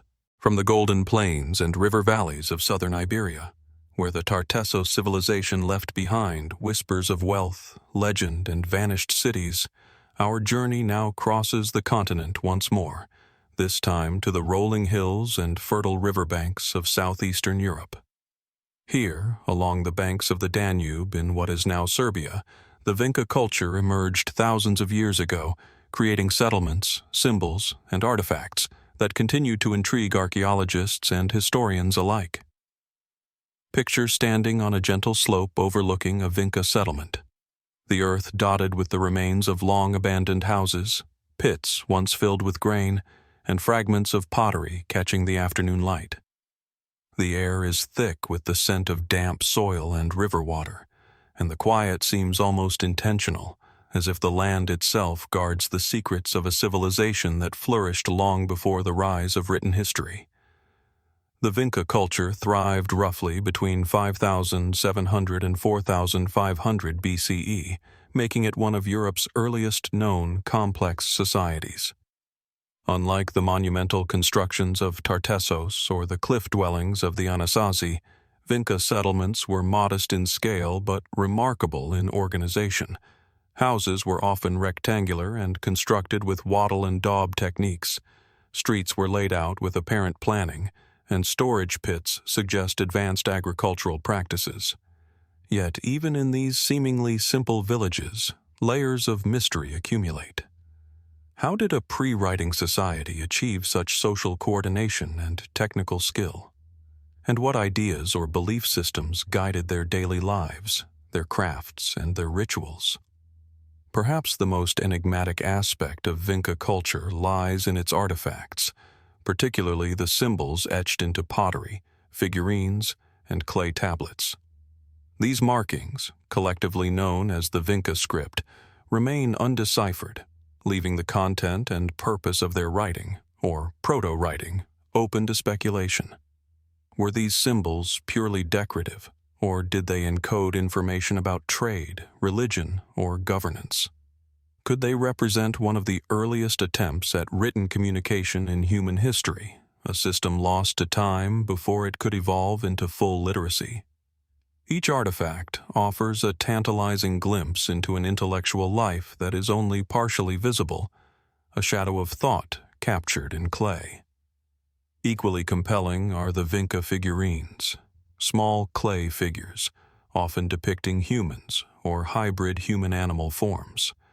Some appear abstract, others surprisingly detailed, with stylized faces, elaborate hairdos, or intricate markings. Their exact purpose remains uncertain. Were they religious icons, representations of ancestors, or symbols used in social or ritual contexts? Could they reflect a spiritual cosmology, a belief system that connected humans to nature, fertility, or the cycles of life and death? The figurines' consistent stylization across vast regions suggests shared cultural norms and ideas, hinting at a network of knowledge and practice that extended far beyond individual villages. The Vinca people also demonstrate remarkable technological and artistic sophistication. Pottery was produced with remarkable consistency and adorned with both geometric and symbolic motifs, while tools made from stone, bone, and early metals reveal a mastery of material properties. Agricultural practices suggest systematic cultivation of grains, legumes, and livestock management, allowing settlements to thrive and sustain relatively dense populations for the time. How did these early Europeans develop such refined technical and artistic skills, and what knowledge, lost to the millennia, supported the growth of their settlements, social structures, and cultural traditions? Trade and connectivity appear to have played a significant role in Vinca society. Obsidian, seashells, and other non-local materials found at Vinca sites indicate networks that stretched hundreds of kilometers across Europe, facilitating exchange of goods, ideas, and perhaps even symbolic systems. How did these communities coordinate trade and interaction over such distances without the written records that later civilizations relied upon? And what ideas, technologies, or religious beliefs might have traveled along these networks, influencing societies far beyond the Danube Valley? The decline of the Vinca culture around 4500 BCE adds another layer of intrigue. Settlements were gradually abandoned, and the once widespread Vinca symbols fade from the archaeological record. What caused this transformation? Was it environmental change, social upheaval, migration, or disease? Or might it have been a more subtle cultural shift in which knowledge and practice were absorbed into emerging societies, leaving only traces of their existence behind? The absence of definitive answers deepens the mystery, reminding us that even early European civilizations are capable of vanishing almost entirely, leaving questions in place of histories. Walking among the remains of Vinca settlements today, one is struck by the duality of simplicity and sophistication. The earth mounds, fragments of clay, and rudimentary tools speak of everyday life, labor, and survival. Yet the presence of symbols, figurines, and carefully constructed houses suggests intellectual and artistic complexity, a society whose worldview extended beyond mere subsistence. Each artifact, each line etched into clay, invites reflection on the thoughts, beliefs, and achievements of a civilization whose voice has been largely silenced by time. The Vinca culture challenges modern assumptions about the early development of European societies. It suggests that long before the rise of monumental cities and written empires, communities could achieve social organization, technological skill, and symbolic expression of remarkable sophistication. Yet the lingering mysteries, the meaning of their symbols, the purpose of their figurines, and the causes of their decline remain unanswered. What knowledge, rituals, or wisdom might have existed in these communities that modern scholarship has only begun to glimpse? What remains hidden beneath the soil of Serbia, waiting to illuminate one of Europe's earliest and most enigmatic civilizations? As the sun dips behind the rolling hills, casting long shadows across the Danube Valley, the Vinca settlements seem to hold their secrets close. The wind whispers through the remnants of clay walls, over fields that once sustained life, and through the echoes of human endeavor frozen in symbols and figurines. The mystery endures, compelling us to consider what has been lost to time and what may still be uncovered, revealing the full depth and complexity of a culture that continues to captivate, puzzle, and inspire awe across millennia. From the rolling hills and fertile river valleys of southeastern Europe, where the Vinca culture etched enigmatic symbols into clay and built settlements that whisper of early European sophistication, our journey now extends eastward to the arid plains and oasis regions of Central Asia. Here, in the vast landscapes of what is now northern Afghanistan, Turkmenistan, and Uzbekistan, the Bactria-Margiana Archaeological Complex, or BMAC, emerged as a civilization whose achievements and mysteries continue to captivate archaeologists and historians alike. Imagine standing on the sun-baked terraces of one of its fortified settlements, the wind carrying dust from distant deserts, while the remains of mud-brick walls, ceremonial structures, and irrigation channels stretch across the horizon. The silence is punctuated only by the faint rustle of dry reeds along ancient riverbeds, as if the land itself preserves the echoes of a people who once commanded both the earth and its resources with astonishing precision. The BMAC thrived between roughly 2,300 and 1,700 BCE, during a period of significant cultural and technological development across Eurasia. Unlike the monumental cities of Mesopotamia or the cliff dwellings of the Anasazi, BMAC settlements reveal a civilization that achieved urban planning, social stratification, and sophisticated craft production in relative isolation. Fortified towns were carefully laid out, with mud-brick walls rising several meters high, enclosing plazas, workshops, and residential spaces. Irrigation systems channeled water from rivers to fields, supporting both agriculture and livestock. Yet, despite these achievements, the purpose and organization of many structures remain unclear. How did this society sustain itself in such a harsh environment, and what social, religious, or political principles guided its construction and daily life? One of the most intriguing aspects of BMAC is its material culture. Archaeologists have uncovered intricately crafted jewelry, bronze tools, decorated ceramics, and elaborate stone seals, many adorned with symbols and motifs that defy easy interpretation. Some artifacts suggest far-reaching trade networks, connecting the complex to distant regions, from the Iranian Plateau to the Indus Valley.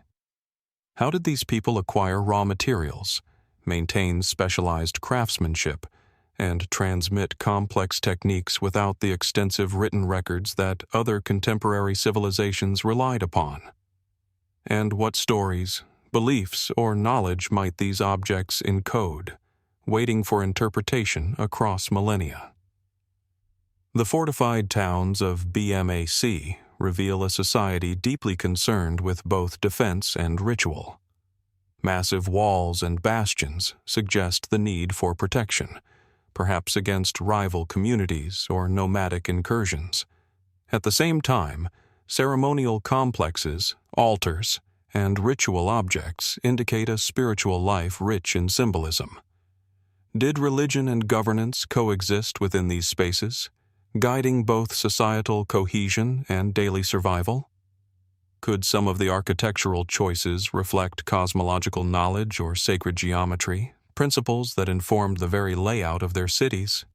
Equally compelling are the enigmatic burial sites associated with BMAC. Graves vary from simple pit burials to elaborate tombs, sometimes accompanied by precious artifacts, ceramics, and ritual objects. These findings hint at social stratification, spiritual beliefs, and perhaps ancestral veneration. Yet the meanings behind many burial practices remain elusive. Were these interments expressions of political power, spiritual devotion, or social identity? And how might they reflect a worldview that integrated human existence with the natural and supernatural worlds now largely lost to time? Trade and interaction seem to have played a vital role in BMAC society. Evidence of lapis lazuli from Afghanistan, carnelian from India, and tin from Central Asia indicates that these communities were not isolated, but part of extensive exchange networks. How were these connections maintained across vast and challenging terrain, and what cultural, technological, or spiritual knowledge accompanied these commodities as they traveled? Could the BMAC have been a hub of innovation and cross-cultural exchange, influencing civilizations both near and far, yet leaving only fragments for us to decipher? The decline of BMAC around 1700 BCE adds to the mystery. Settlements were abandoned, trade networks disrupted, and monumental structures fell into ruin. Scholars debate the causes: environmental change, resource depletion, invasions, or social collapse may all have played a role. Yet, no single explanation fully accounts for the disappearance of such a complex and resourceful civilization. What subtle factors might have undermined its stability? Could aspects of knowledge, craftsmanship, or ritual practice have persisted in successor cultures, hidden within traditions that survived long after the cities themselves vanished? Walking among the remains of BMAC settlements today, one senses both the ingenuity and the enigma of this civilization. Mud brick walls, fortifications, and terraces speak of human effort, planning, and adaptation, while artifacts hint at symbolic and intellectual sophistication. Every seal, every decorated ceramic, every carefully constructed wall invites questions rather than offering answers. What was the nature of their governance? How did they reconcile spiritual life with practical concerns? And what knowledge, astronomical, technological, or cultural, might still lie buried beneath the earth, waiting to illuminate the full story of a civilization whose legacy remains partially obscured? The Bactria-Margiana archaeological complex challenges modern perceptions of early urban and technological development. It suggests a society capable of complex organization, craftsmanship, and long-distance exchange, yet one whose narrative is largely fragmented by time. And it reminds us that some of the most remarkable chapters in human history are written not in texts, but in earth, brick, and artifact, an archaeology of silence that compels inquiry, reflection, and wonder. As the sun dips toward the horizon over the Central Asian plains, casting long shadows across mud brick walls and deserted streets, the BMAC settlements seem to watch in quiet patience. The wind carries faint whispers of life once lived, of ritual, labor, and commerce that shaped a civilization now largely hidden from view. And while much remains unexplained, the mysteries of Bactria-Margiana beckon us to explore further, to seek understanding in the traces of human ingenuity, and to consider what other knowledge, innovation, or stories remain buried, waiting to be revealed. From the sun-baked plains and fortified settlements of Central Asia, where the Bactria-Margiana archaeological complex once thrived with its mud brick fortresses, elaborate irrigation systems, and enigmatic artifacts, our journey now moves westward into the Levant. Here, along the fertile plains of modern-day Syria, the Nabada Tell rises subtly from the landscape, a low mound, or tell, that conceals layers of human habitation accumulated over millennia. Imagine standing on the crest of this modest hill, the afternoon sun casting long shadows across its contours, the air tinged with the scent of dry earth and distant olive groves. Beneath your feet lies centuries of human endeavor, houses, streets, storage pits, and ceremonial structures, all buried beneath layers of soil and memory, waiting to reveal their secrets. The Nabada Tell is thought to have been occupied from the late Neolithic through the Bronze Age, making it a witness to thousands of years of human adaptation, trade, and cultural evolution. Excavations have uncovered evidence of urban planning, storage facilities, and fortifications, suggesting a society both resilient and organized. Yet, as with many ancient sites, the Tell holds more questions than answers. How did its inhabitants interact with neighboring cultures across the Levant, Mesopotamia, and Anatolia?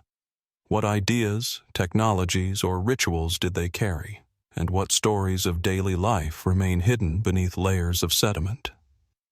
The material culture at Nabada Tell is striking in both its variety and its craftsmanship. Pottery fragments bear intricate patterns, sometimes geometric, sometimes abstract, hinting at symbolic or aesthetic considerations beyond mere utility. Tools fashioned from stone, bone, and early metals speak of technical skill and adaptation to the environment, while ornaments and personal items suggest a society attuned to identity, status, and perhaps spiritual expression. Yet the full meaning of these artifacts is elusive. Were they markers of trade, symbols of belief, or remnants of daily practice?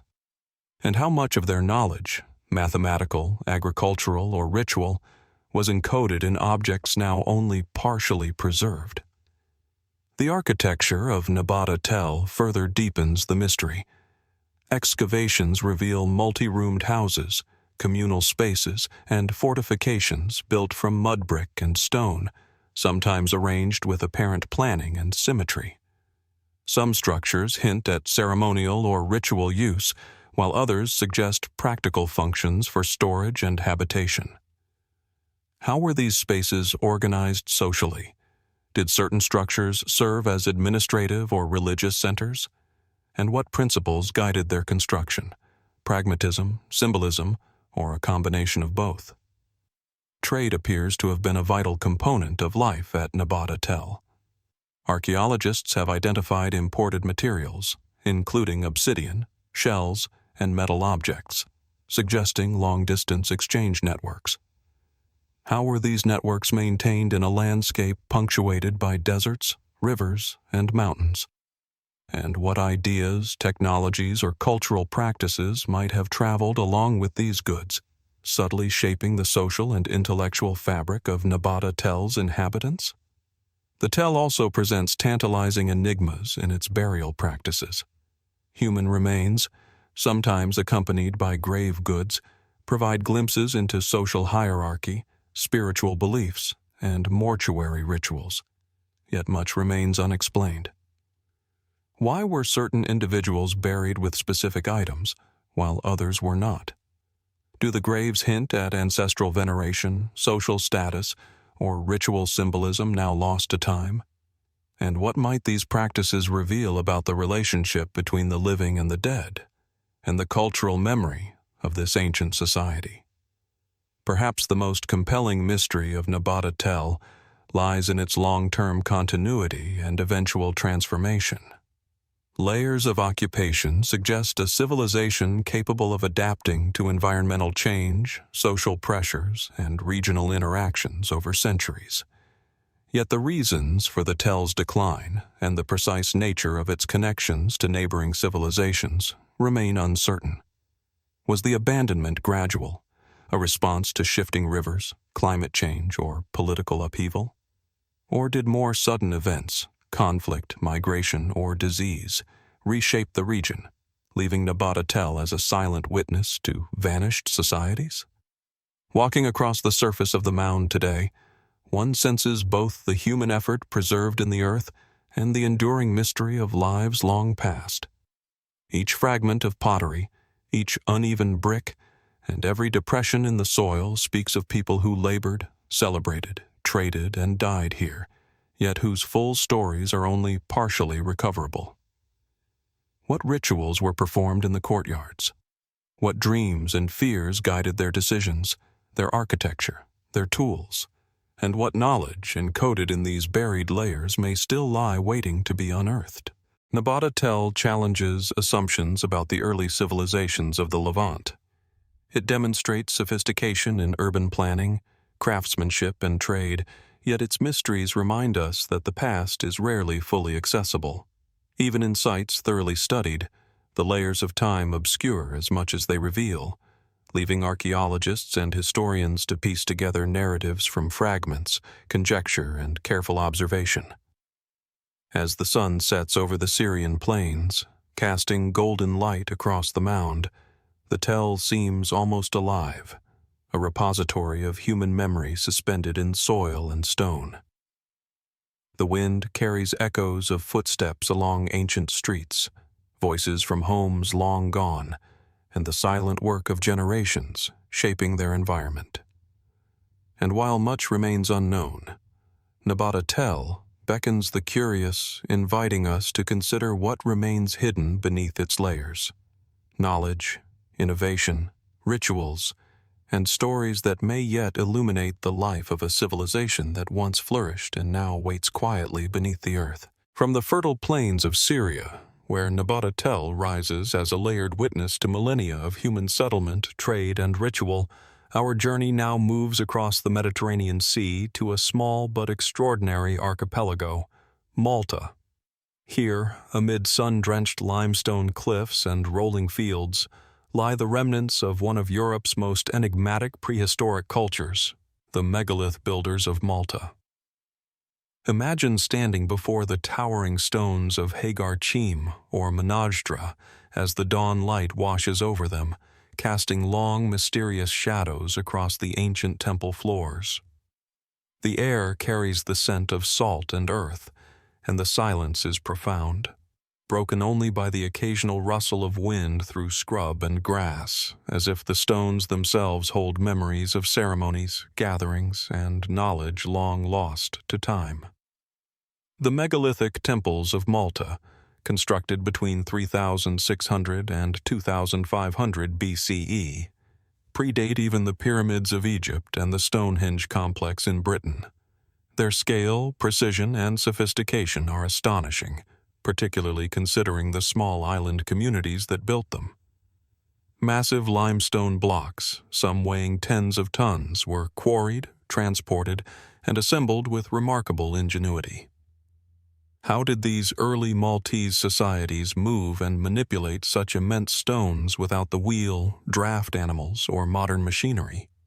What knowledge of physics, leverage, or collective labor organization must have guided their construction? Beyond the engineering marvel, the temple's design is equally puzzling.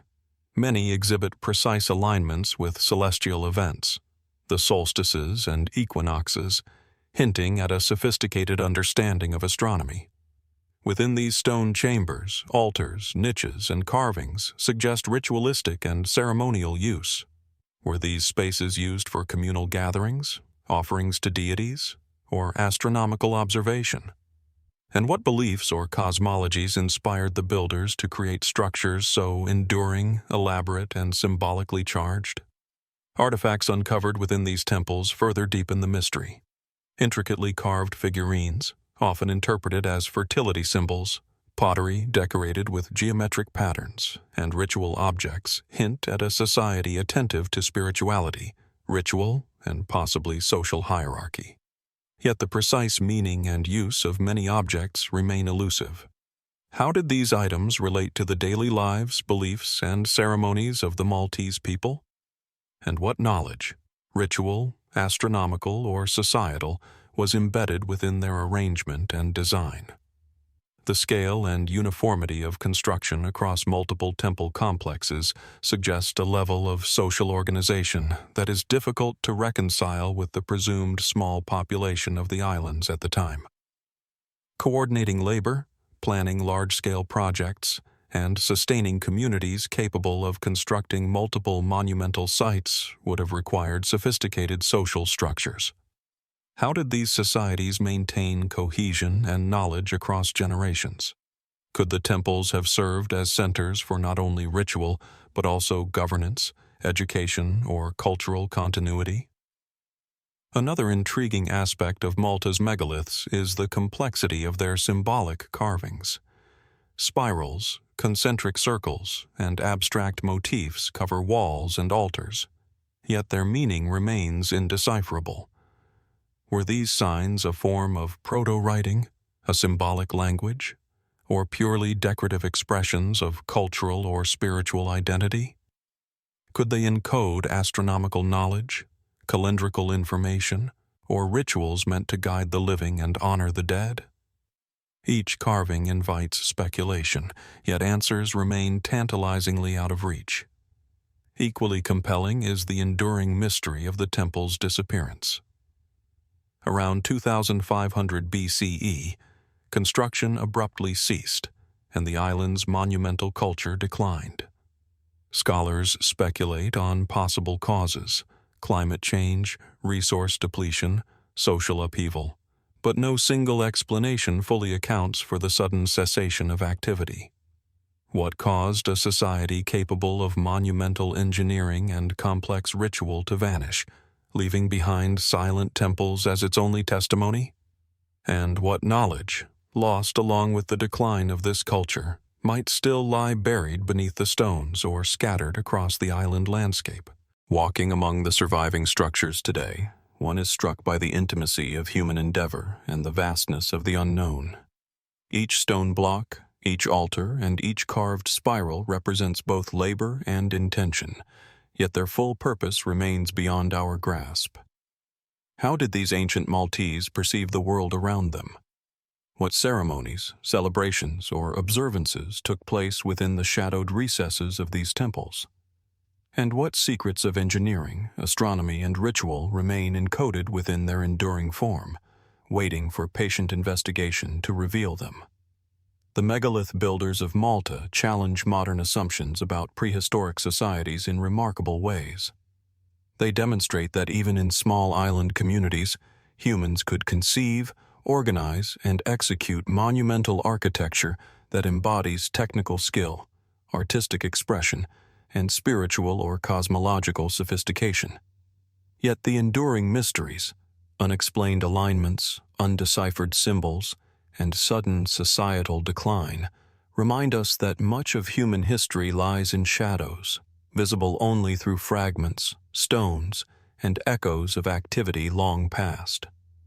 As the sun sets over Malta, casting a golden glow across the megaliths and illuminating the rugged coastline, the temples seem to exude a quiet presence. The wind carries faint whispers of ceremonies, chants, and communal life, as if the islands themselves guard the knowledge of a civilization that achieved remarkable feats and then quietly receded into obscurity. The mysteries of Malta's megaliths remain unsolved, beckoning us to look closer, to wonder, and to consider what other truths about human ingenuity, spiritual life, and lost knowledge may still lie hidden beneath these stones, waiting for those willing to uncover them. From the limestone cliffs and sunlit temples of Malta, where the megalith builders left behind structures that align with the heavens and whisper of long-lost ritual and knowledge, our journey now turns southeast across the arid deserts and rugged mountains of the Arabian Peninsula. Here, in the territory historically known as Arabia Petraea, the Nabataeans carved a remarkable civilization into the sandstone cliffs, establishing trade networks, cities, and cultural practices that would leave an indelible mark on history. Picture walking through the narrow gorge of Petra, the Rose City, with its warm sandstone walls towering above, etched with facades that catch the early morning light. The air is dry, scented faintly with dust and resin, and the silence is punctuated by the distant call of birds and the echo of footsteps against stone, as if the canyon itself holds the secrets of a people who transformed a harsh landscape into a thriving crossroads of commerce and culture. The Nabataeans flourished between roughly the 4th century BCE and the 2nd century CE, establishing a society centered on trade, water management, and architectural ingenuity. Their settlements, most famously Petra, reveal an advanced understanding of engineering and urban planning, particularly in an environment that few civilizations could have made hospitable. How did a people in such an arid and rugged region develop the hydraulic knowledge to channel water from seasonal rains into reservoirs, cisterns, and underground channels that sustained entire cities? What techniques, observations, or collective knowledge allowed them to thrive where others might have failed? Beyond their practical ingenuity, the Nabataeans left behind a landscape sculpted with extraordinary artistic and symbolic ambition. Monumental facades carved directly into cliffs, temples, tombs, and civic buildings demonstrate not only technical skill, but also a sense of aesthetic and spiritual sophistication. Some structures suggest astronomical alignments or ritual significance, raising questions about the cosmological beliefs of the Nabataeans. Were these architectural choices purely functional, or did they encode meaning, observation of the heavens, or social hierarchy? What rituals, ceremonies, or gatherings might have taken place within these carved spaces, and how did they reflect the worldview of a society deeply attuned to both environment and symbolism? Trade was the lifeblood of Nabataean civilization. Positioned at the crossroads of major caravan routes, their cities facilitated the exchange of spices, incense, textiles, metals, and other luxury goods from Arabia, the Levant, and beyond. Their ability to dominate trade networks allowed them to amass wealth, influence, and cultural capital. Yet much about their commercial organization remains enigmatic. How did they coordinate long-distance trade over desert routes, often hundreds of kilometers apart, without written administrative systems as elaborate as those in contemporary empires? And what knowledge of geography, negotiation, and resource management allowed them to maintain control over such extensive and challenging trade networks? The Nabataeans' material culture offers additional glimpses into their sophistication and mystery.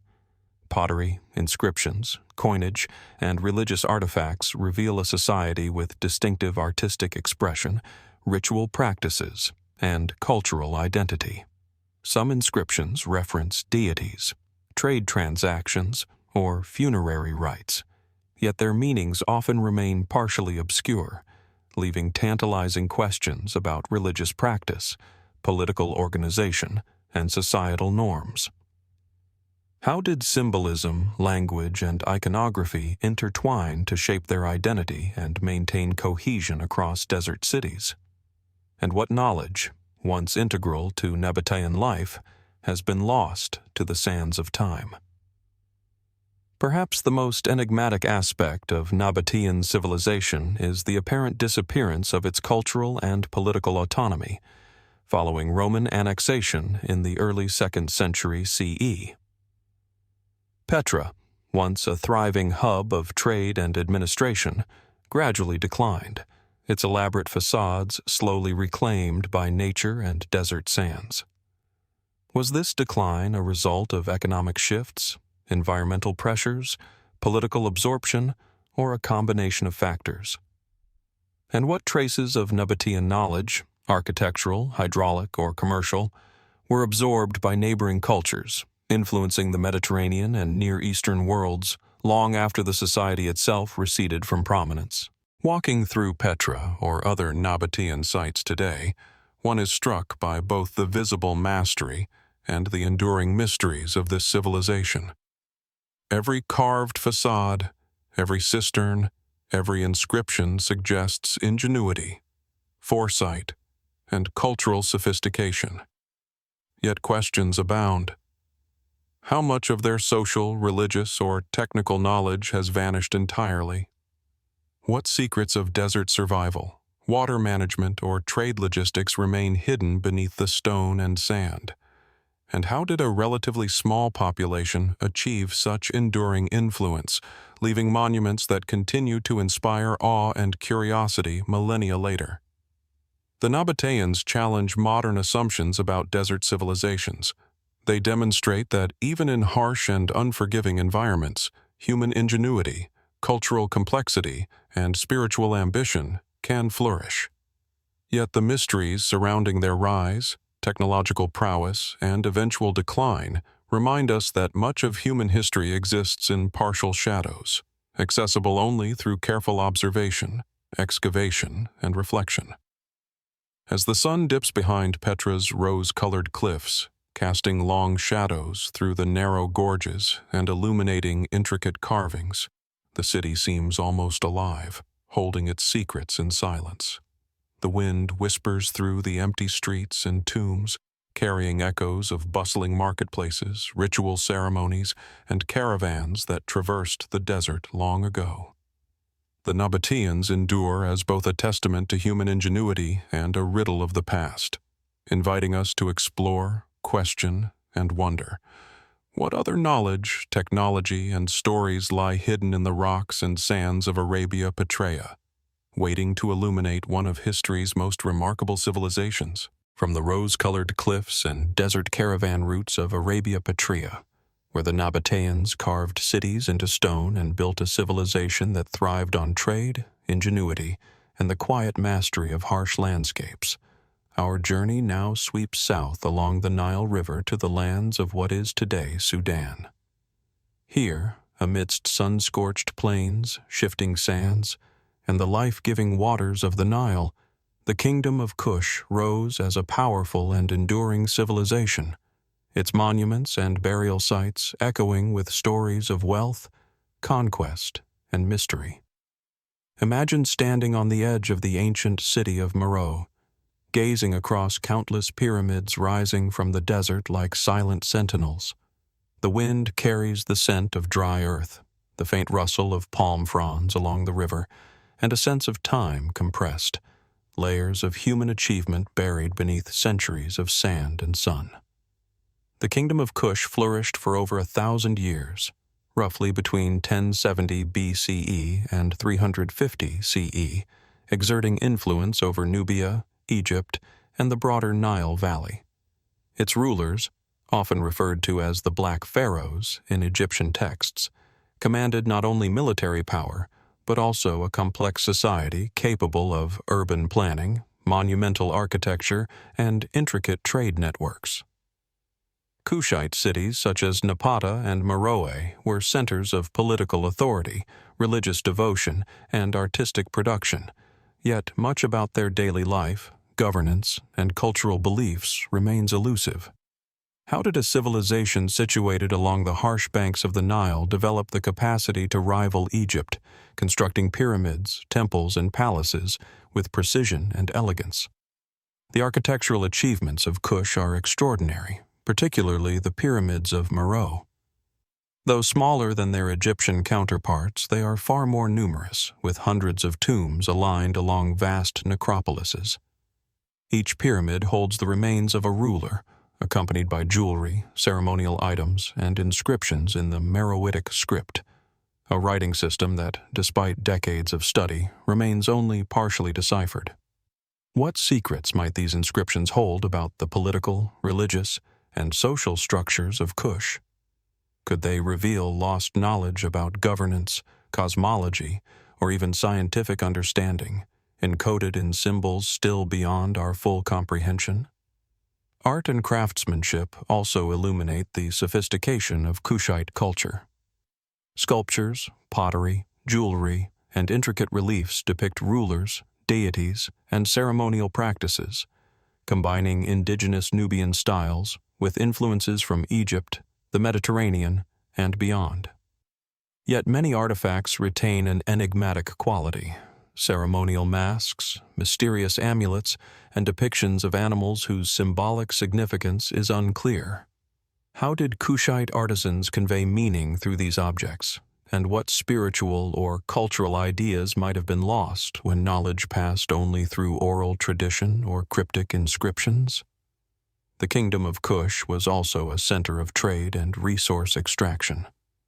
Gold, ivory, ebony, and exotic animals moved along the Nile and across the Red Sea, connecting Kush to Mediterranean and sub-Saharan networks. How were these trade networks managed, and what logistical, navigational, or economic knowledge enabled Kush to dominate both local and long-distance commerce? Could there have been technological or organizational insights within Kushite society that allowed such influence in a region defined by deserts, cataracts, and vast distances? Religion and ritual were central to Kushite life. Temples dedicated to deities like Amun and Apademak, and elaborate mortuary practices suggest a complex spiritual worldview. The alignment of pyramids, the placement of temples, and the iconography on artifacts hint at cosmological knowledge intertwined with political authority, but many aspects remain unexplained. Did the Kushites develop unique astronomical, calendrical, or ritual systems now lost to history? How did religion reinforce social cohesion, leadership, and cultural continuity across centuries? The rise and fall of Kush remain subjects of scholarly inquiry and intrigue. Egyptian invasions, Internal political shifts and the expansion of rival empires shaped its history, yet the civilization endured for over a millennium. Its decline in the 4th century CE left many questions unanswered. Were environmental changes along the Nile, shifts in trade routes, or internal political fragmentation the ultimate cause? And what knowledge, stories, or cultural practices were lost as the cities fell silent and the pyramids began to crumble under the relentless desert sun? Walking among the ruins of Meroe today, one is struck by the simultaneous grandeur and mystery of Kush. Each pyramid, each temple, each intricately carved relief bears witness to human ingenuity and ambition, yet also conceals unanswered questions. What daily lives unfolded behind the monumental facades? How were these complex cities organized, defended, and sustained over centuries? And what truths about leadership, technology, and spiritual understanding lie buried beneath sand, stone, and time itself? The Kingdom of Kush challenges assumptions about ancient African civilizations. It demonstrates that complexity, cultural richness, and architectural mastery were not confined to the Nile of Egypt alone, but extended deep into Nubia, leaving a legacy of ingenuity and enigma. And it reminds us that much of history exists in layers, some preserved in stone, some in artifacts, and some in mysteries still hidden beneath the desert floor. As the sun sets over the Sudanese desert, casting long shadows across pyramids, temples, and the meandering Nile, the ruins of Kush exude an aura of silent authority. The wind seems to carry whispers of ceremonies, royal decrees, and the quiet hum of life long past. The Kingdom of Kush stands as both a testament to human achievement and a challenge to our understanding. What other knowledge, innovation, and cultural depth remain buried beneath the sands, waiting to illuminate one of history's most enigmatic civilizations? From the sun-drenched pyramids and Nile-adjacent cities of Kush, where kings once ruled and monumental architecture bore witness to human ingenuity and spiritual devotion, our journey now sweeps across continents to the humid, fertile lowlands of Mesoamerica. Here, in what is today the Gulf Coast of Mexico, lies the cradle of one of the New World's earliest complex societies, the Olmec Civilization. Imagine stepping into a dense tropical forest, the air thick with humidity and the scent of wet earth and vegetation, the sound of distant rivers winding through the landscape. Amid the jungle, massive stone heads, each several tons in weight, rise from the undergrowth, their enigmatic expressions staring silently across time. These colossal sculptures, alongside ceremonial mounds and plazas, signal a culture both sophisticated and mysterious, one whose influence would ripple across the Americas for centuries. The Olmec civilization thrived between approximately 1600 and 400 BCE, establishing cities like San Lorenzo, La Venta, and Tres Zapotes. These were not mere villages, but urban centers with plazas, ceremonial platforms, and elaborate drainage and water management systems, all evidence of a society capable of both architectural and societal complexity. Yet the purpose and planning behind many structures remain partially obscure. How did the Olmecs coordinate labor and construction on such a scale without written records comparable to other ancient civilizations? What societal structures or beliefs motivated the creation of monumental architecture in such a dense tropical environment? The most iconic legacies of the Olmecs are their colossal stone heads, some reaching over 3 meters in height and weighing several tons. Each portrays an individualized face, suggesting not mythic beings but perhaps rulers or revered figures. How were these enormous stones quarried, transported, and erected without wheeled vehicles or beasts of burden? And why did the Olmecs choose to immortalize these figures in stone, leaving their exact significance tantalizingly vague? Were they political symbols, spiritual guardians, or markers of lineage and power? Beyond these heads, the Olmecs produced finely crafted jade figurines, ritual objects, and ceramics, that hint at religious and cultural sophistication. Imagery often combines human, animal, and supernatural elements, suggesting a worldview in which the natural and spiritual realms were deeply intertwined. Some objects feature jaguar motifs, serpent imagery, or abstract patterns whose meanings remain uncertain. Could these symbols encode knowledge about astronomy, cosmology, or the cycles of nature? And what role did these objects play in ceremonies, political structures, or rites of passage? Urban planning in Olmec centers further suggests advanced organizational skill. The layout of plazas, pyramidal platforms, and ceremonial mounds demonstrates a deliberate attention to space and perhaps cosmology. Water management systems, including canals and drainage, indicate practical ingenuity, especially in the seasonally flooded tropical lowlands. How did these communities develop knowledge of engineering and hydraulics that allowed such sustained urban life? Were their innovations inspired by environmental necessity, ritual, or both? Trade and cultural influence were vital aspects of Olmec life. Artifacts, jade, obsidian, and other materials traveled across Mesoamerica, linking disparate regions through exchange networks. How extensive were these networks, and how did the Olmecs maintain them? Could the reach of their trade explain the diffusion of certain iconographies, technologies, and ritual practices across later civilizations, from the Maya to the Zapotec? And what knowledge was shared, adapted, or lost as these ideas spread through time and geography? Religious practice appears central to Olmec culture. Evidence suggests complex rituals involving offerings, feasting, and possibly human sacrifice, alongside symbolic depictions of deities or supernatural beings. Yet, much remains enigmatic. What cosmological principles guided their ceremonies? Did they have a structured priesthood or spiritual hierarchy? And how did the Olmecs understand the relationship between human life, the natural world, and the divine? Concepts that seem deeply embedded in their art, architecture, and monumental sculptures. The decline of the Olmec civilization around 400 BCE adds to the mystery. Urban centers were abandoned, monumental construction ceased, and populations shifted. Was this decline caused by environmental change, resource depletion, internal social upheaval, or external pressures? And yet, elements of Olmec culture, symbolism, iconography, and ritual practice appear in later Mesoamerican societies, suggesting a transmission of knowledge and influence that survives even as the original civilization faded. What aspects of their intellectual, spiritual, and technological achievements might remain hidden, waiting for discovery in artifacts, landscapes, or oral memory?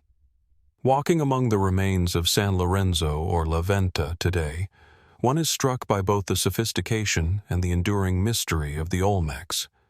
Every colossal head, every carved jade figure, every ceremonial mound invites speculation, yet offers few definitive answers. How did this society achieve such monumental artistry and urban complexity? What knowledge, astronomical, spiritual, or political, was encoded in their sculptures, layouts, and artifacts? And what truths about human creativity, organization, and belief remain just beyond our grasp, concealed by time and the dense Mesoamerican landscape? The Olmecs challenge our understanding of early civilizations. They demonstrate that even in challenging environments, human societies can achieve remarkable architectural, artistic, and social sophistication. Yet their mysteries endure, reminding us that much of history is encoded not only in stone and artifact, but in questions that persist through millennia.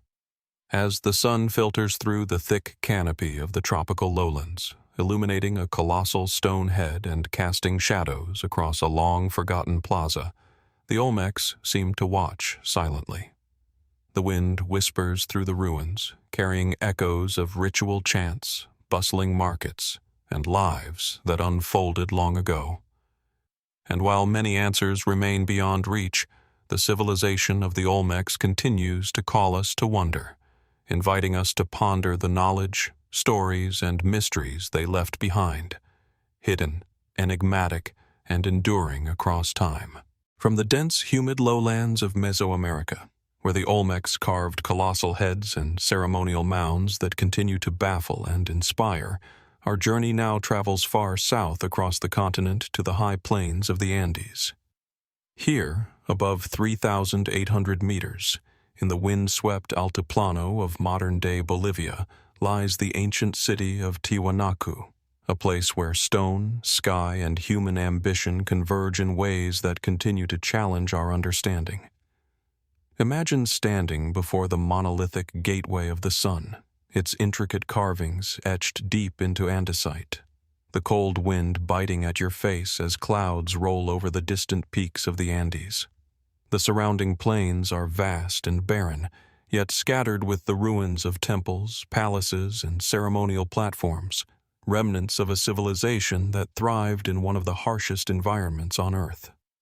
Tiwanaku emerged as a major cultural and political center between roughly 300 and 1000 CE, shaping the highlands of South America long before the rise of the Inca Empire.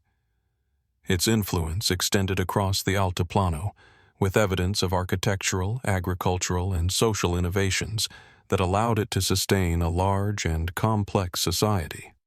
How did the Tiwanaku people engineer such resilience in an environment defined by thin air, cold nights, and unpredictable weather? What knowledge of agriculture, water management, and stone construction allowed them to thrive where others might have struggled? The city's architecture is particularly striking, characterized by precise stonework, massive monoliths, and enigmatic carvings. Stones weighing multiple tons were cut, transported, and fitted with remarkable accuracy, often without the use of mortar. The exact methods remain a matter of debate. How did a society without advanced machinery move such enormous stones across uneven terrain? And what was the reasoning behind the precise alignments of the city's temples, pyramids, and ceremonial platforms? Were they dictated by religious symbolism, astronomical observation, or both? Agriculture and resource management were central to Tiwanaku's survival. The civilization developed an extensive system of raised fields, or suca-kolos, which enhanced drainage, preserved soil fertility, and extended the growing season in an unforgiving climate. Such ingenuity allowed them to support dense populations in a region that otherwise offered little arable land. Could this sophisticated agricultural system reflect broader knowledge of environmental engineering and ecological observation now lost to time? And what other technologies or practices might have been employed to maintain societal stability and prosperity in such an extreme environment? Art and symbolism further deepen the mystery of Tiwanaku. The Gateway of the Sun, with its central figure surrounded by arrays of smaller attendants or deities, is laden with iconography that has puzzled scholars for decades. Sculptures, pottery, and textiles from the site suggest a cosmology in which humans, animals, and the divine were intricately connected. Were these symbols representations of celestial bodies, spiritual concepts, or mythological narratives? And how did the Tiwanaku encode cultural and religious knowledge in ways that continue to challenge modern interpretation? Trade and influence were equally remarkable. Archaeological evidence points to networks spanning hundreds of kilometers across the Andes, with Tiwanaku artifacts found as far as the Pacific coast and the Amazon basin. How were these trade routes maintained in such rugged terrain? What goods, ideas, or spiritual practices flowed along these paths, and how did they shape both Tiwanaku society and the broader cultural landscape of pre-Columbian South America? Yet many aspects of Tiwanaku remain enigmatic, particularly its sudden decline around 1000 CE.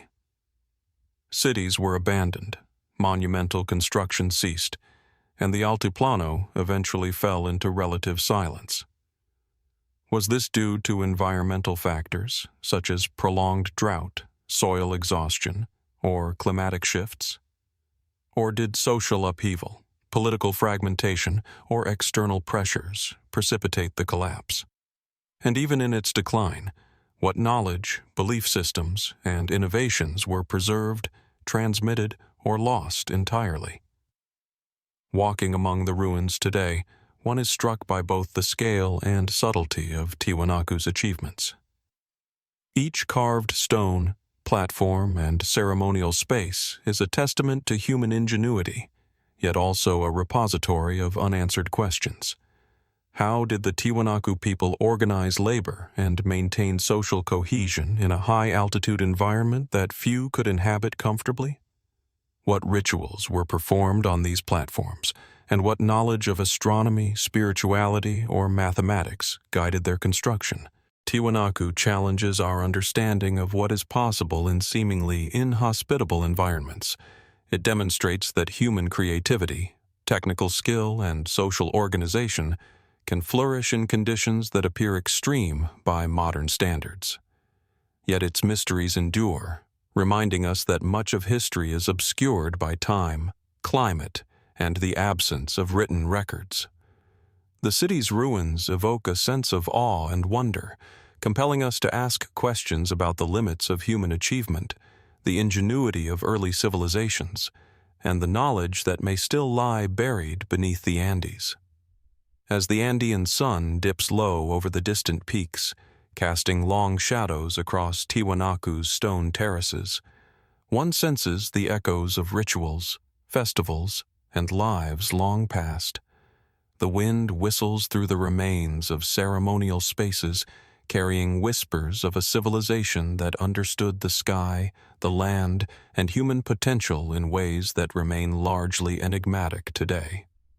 And while we can piece together fragments of their story, the Tiwanaku civilization continues to invite reflection, speculation, and wonder.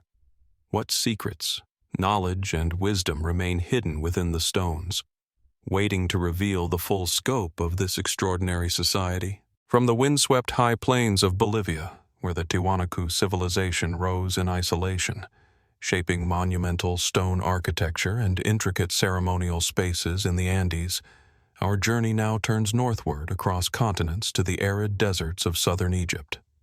Here lies one of the most enigmatic prehistoric sites in the Sahara, Nabada Playa. Imagine standing beneath a cloudless sky, the sun beating down on an expanse of flat, rocky terrain scattered with stone circles, aligned monoliths, and subterranean pits. The silence is profound, broken only by the whisper of the desert wind over sand and stone, as if the landscape itself holds echoes of rituals performed thousands of years ago. These stones, some arranged in precise geometries, suggest a society deeply attuned to the movements of the heavens and the cycles of the seasons.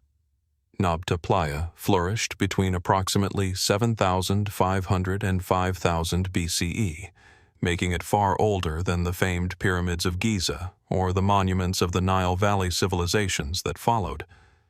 Archaeological evidence suggests that the site was not merely a seasonal gathering place, but a center of ritual, astronomy, and social organization.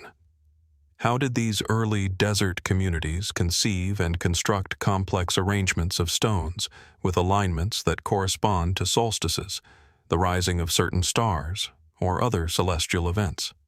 Could this be the earliest known example of sophisticated astronomical observation in human history? The site's stone circles and alignments are particularly compelling. Some stones appear deliberately positioned to mark the summer solstice sunrise, hinting at careful observation over many generations.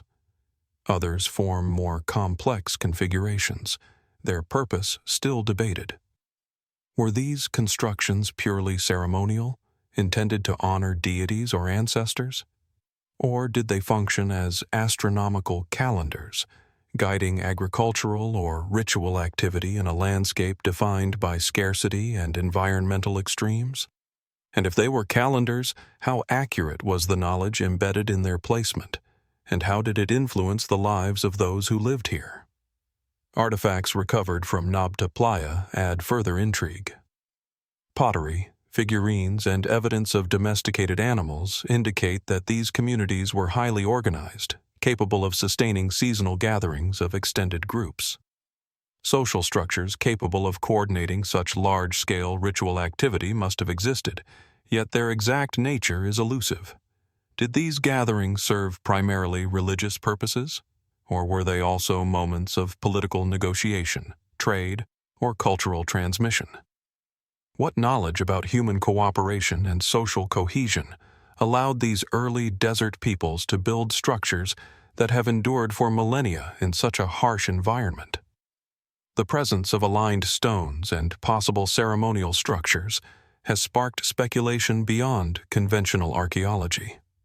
Some researchers suggest that Nabata Playa represents a proto-astronomical observatory, a center where prehistoric humans studied the heavens and integrated celestial observation into social and ritual life.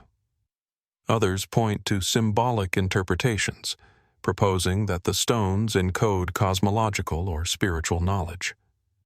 What ideas about the universe, time, and human existence might these people have held, and how did they transmit that knowledge across generations without written language?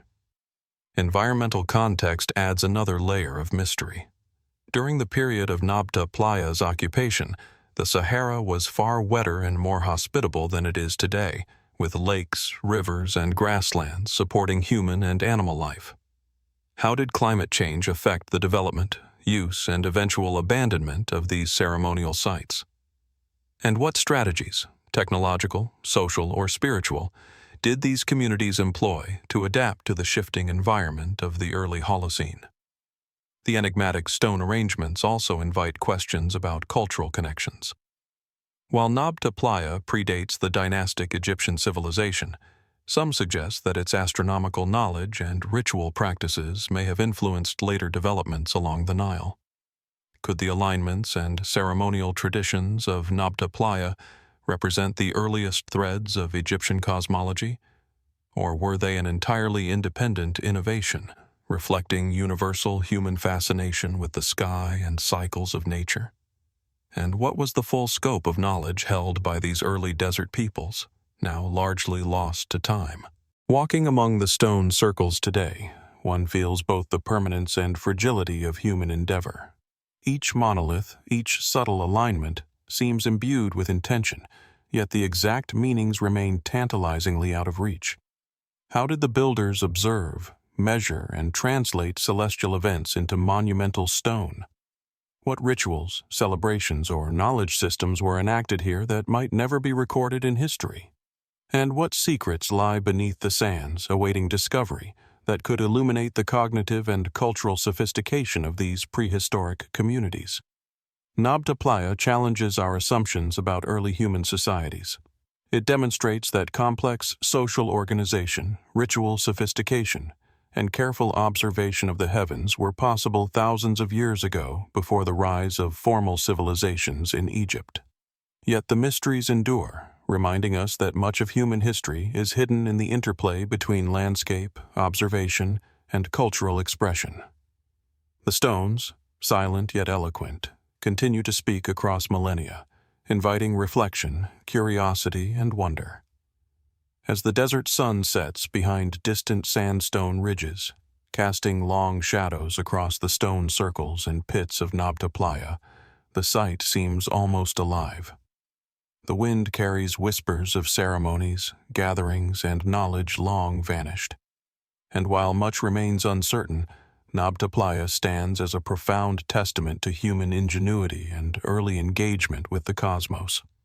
Its mysteries endure, prompting us to ask, what other knowledge, understanding, and cultural sophistication were achieved by these prehistoric desert peoples, now buried beneath sand, stone, and the vast expanse of time?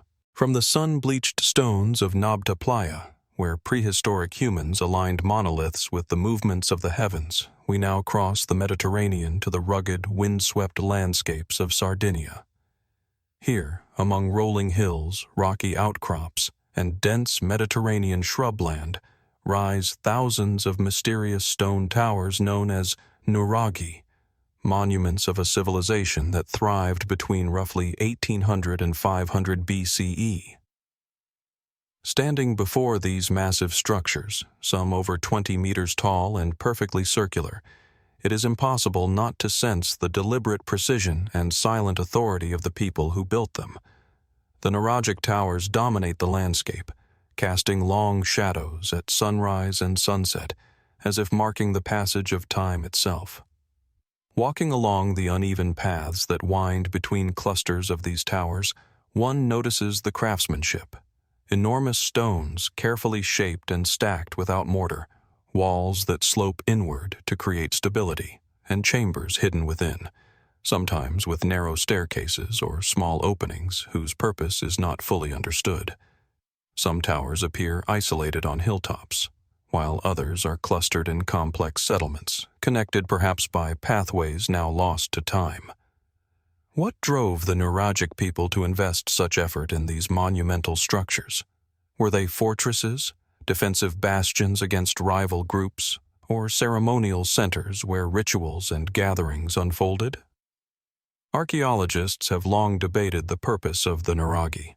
Excavations have uncovered artifacts including bronze weapons, pottery, and figurines, suggesting a culture of both daily practical life and spiritual or ceremonial complexity. Yet no written records survive, leaving the interpretation of these structures largely speculative. Some scholars propose that the nuraghi served as astronomical observatories, aligned with solstices or celestial bodies, reflecting a sophisticated understanding of the sky. Could it be that the stones were laid not only for defense or habitation, but to mark time, track seasonal changes, or guide agricultural practices in the rugged Sardinian terrain? The scale of construction is staggering. Transporting and shaping massive stones without modern tools or vehicles required ingenuity, coordination, and knowledge of physics and engineering. How did the nuragic people quarry, move, and assemble stones weighing multiple tons? Were there specialized labor groups, rituals of preparation, or lost techniques now forgotten? And beyond the physical effort, what societal organization and collective knowledge were necessary to sustain such monumental endeavors over generations? Within the towers themselves, narrow chambers and staircases hint at a dual function: practical shelter and symbolic meaning. Some nuraghi contain small altars or niches, perhaps used in religious ceremonies, while others may have housed leaders, guardians, or stored precious resources. The complexity of interior layouts varies, suggesting that each tower may have had its own specific purpose or status within the community. What knowledge guided these architectural decisions, and how did each tower fit into the broader social, political, or spiritual landscape of nuragic Sardinia? Clusters of nuraghi often appear alongside sacred wells, open-air temples, and stone circles, suggesting a society deeply intertwined with the natural world and the cycles of water, sun, and stars.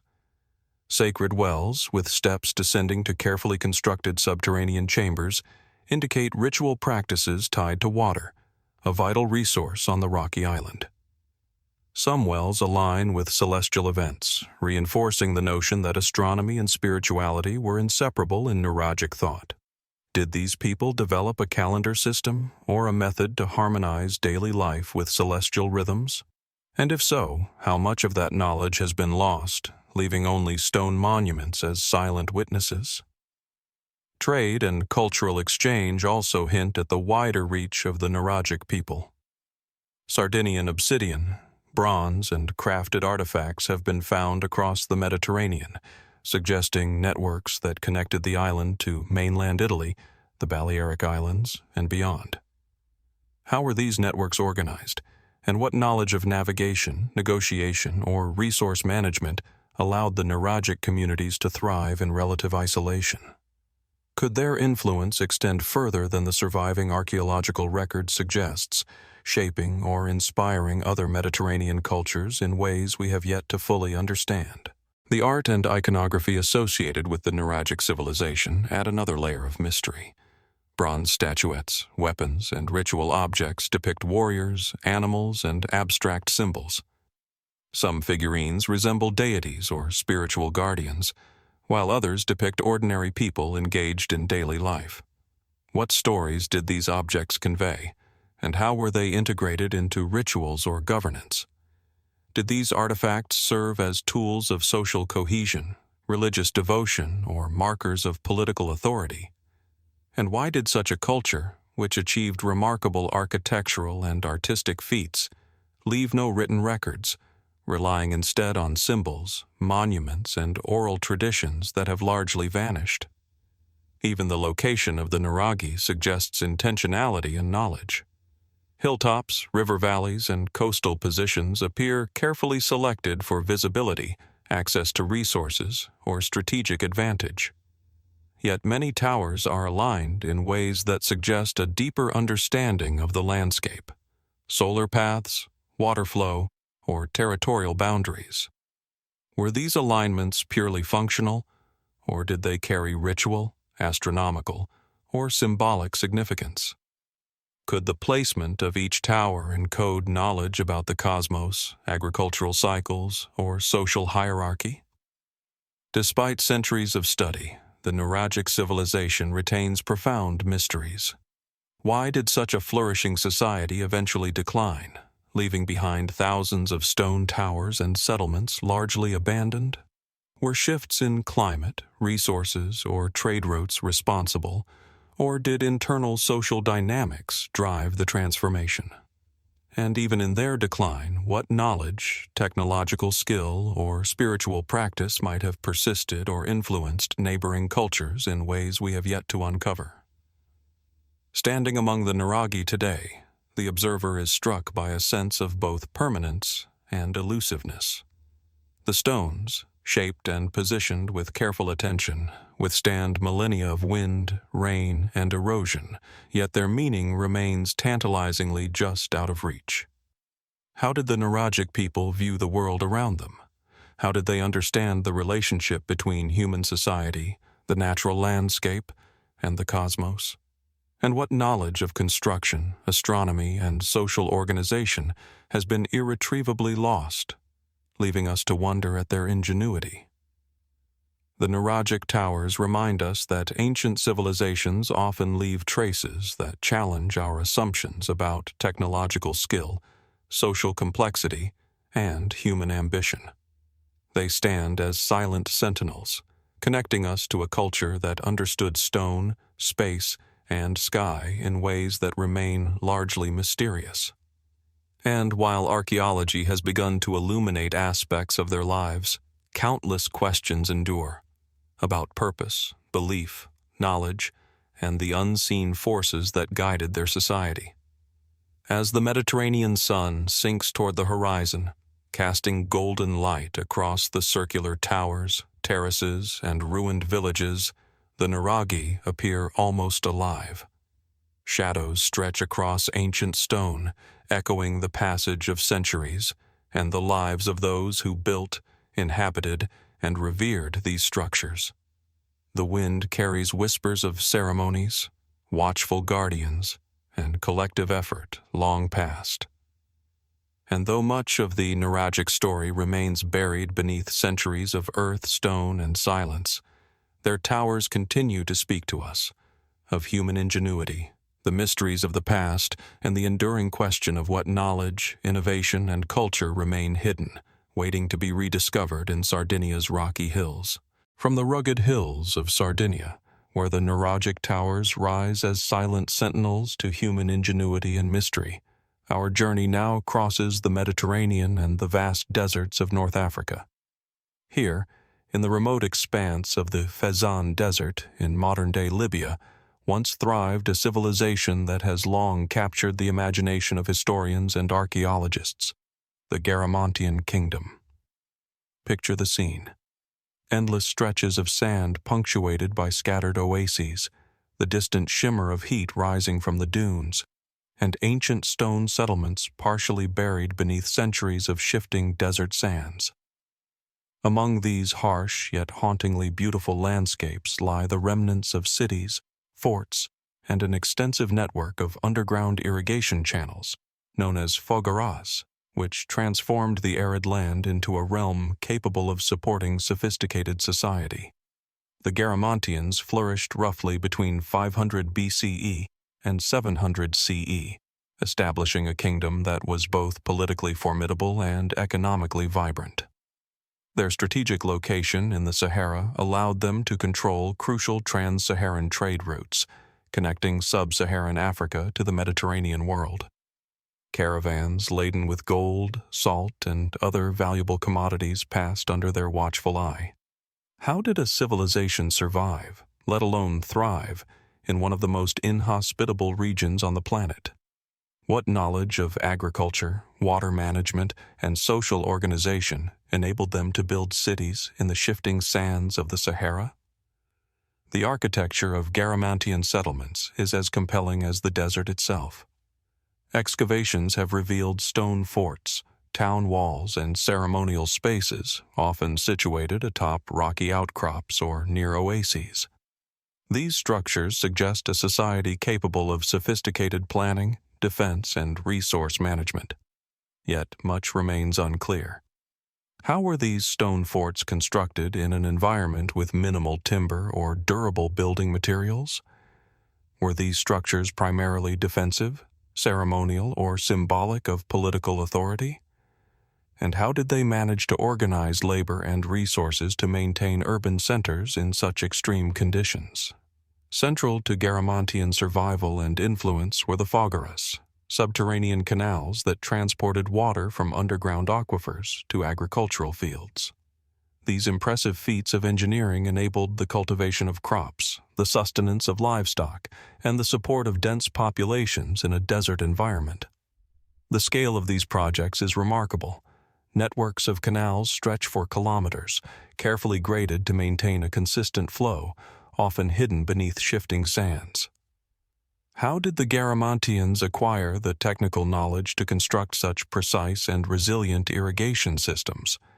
Were these skills developed locally, or were they influenced by interactions with neighboring civilizations along trade routes? And what secrets about their construction and maintenance remain buried, perhaps lost to the relentless desert winds? The Garamantians were not only engineers and traders but also skilled warriors and political strategists. Ancient accounts, including those of Roman historians, describe their use of camel-mounted cavalry, a formidable force that could navigate the desert with agility and precision. This mastery of desert warfare allowed the Garamantians to protect trade routes, expand their influence, and interact with neighboring powers, including Carthage and later Rome. Yet despite their apparent power, so little is known about their governance, social structures, or the beliefs that guided their society. How did they maintain cohesion in a kingdom spread across an unforgiving landscape? What role did religion, ritual, or political ideology play in shaping their culture and society? Archaeological evidence also points to a complex spiritual life. Temples, tombs, and ritual sites reveal that the Garamantians practiced ceremonies that may have involved ancestor worship, celestial observation, or offerings to deities associated with fertility and survival in the desert.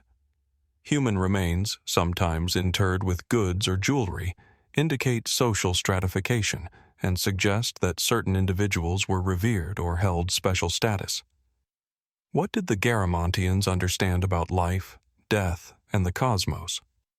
Were their rituals purely spiritual, or did they also serve practical purposes, such as marking agricultural cycles, asserting political authority, or reinforcing social cohesion? And how much of this knowledge, once deeply encoded in their culture, has been irretrievably lost? Trade and interaction with distant cultures added further depth to Garamantian society. Artifacts from the kingdom include Mediterranean pottery, North African metalwork, and objects originating from sub-Saharan Africa. These findings indicate a network of exchange that was both extensive and sophisticated, reflecting not only commerce but also the transmission of ideas, technologies, and cultural practices. How did the Garamantians manage and navigate such a network, especially in a landscape that challenged even the most seasoned travelers? What influence did they have on their neighbors?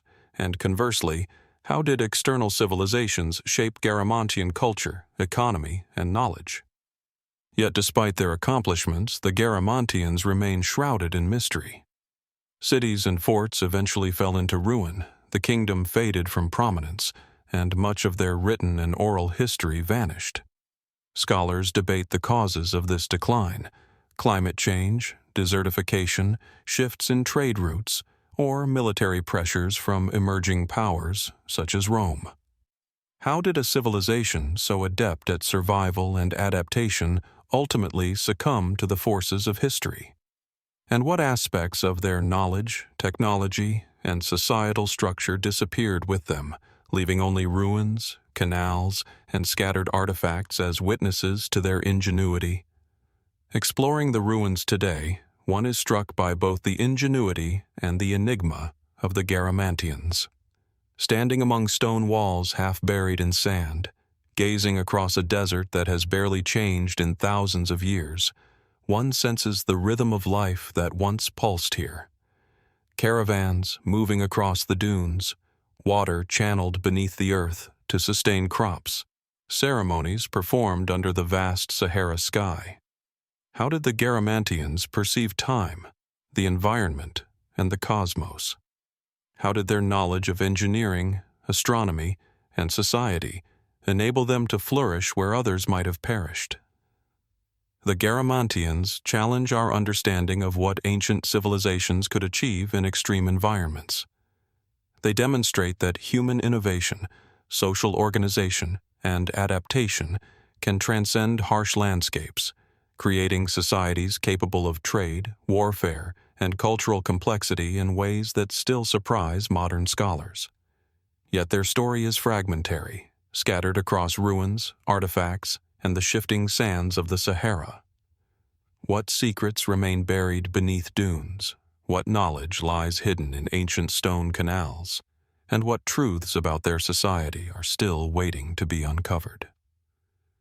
As the desert sun dips low over the Fezzan, casting long shadows across forts, settlements, and irrigation networks, the remnants of the Garamantian kingdom seem almost alive, whispering across millennia.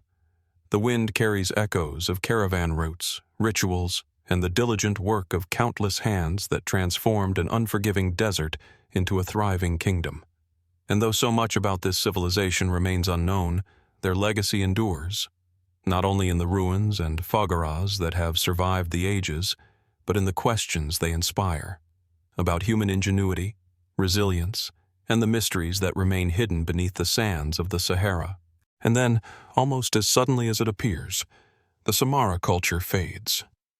By around 4800 BCE, its distinctive traits merge into the rising Ubaid culture that would dominate the next era. The fine painted pottery gives way to plainer wares. The irrigation systems continue, but the artistic symbols change. Was this a natural evolution, a merging of traditions? Or did something disrupt the balance? Environmental shifts, flooding, social upheaval? Or did the people of Samara simply move on, their knowledge absorbed into larger networks? Archaeologists searching the region face another problem. The land itself has changed. The Tigris and Euphrates rivers have shifted course many times over millennia, burying or eroding the settlements along their banks. Some sites are now hidden beneath layers of silt, others beneath modern towns. The physical evidence of the Samara culture is like a whisper beneath the soil, faint, fragmented, incomplete.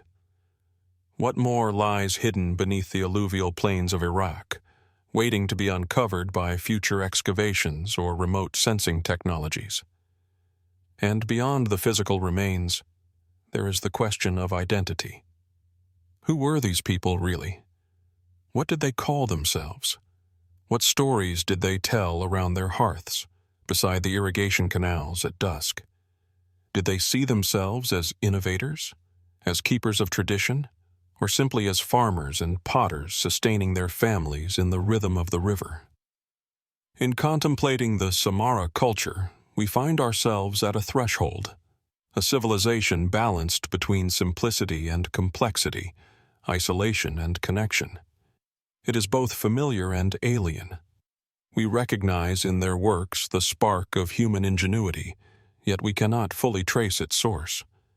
The Samara people seem to appear from the mist of prehistory with technologies, patterns, and social structures that feel almost too advanced for their time. And so, as with so many early chapters in humanity's story, we are left with more questions than answers. What unseen forces guided their progress? What knowledge was lost when their culture faded into the Ubaid horizon?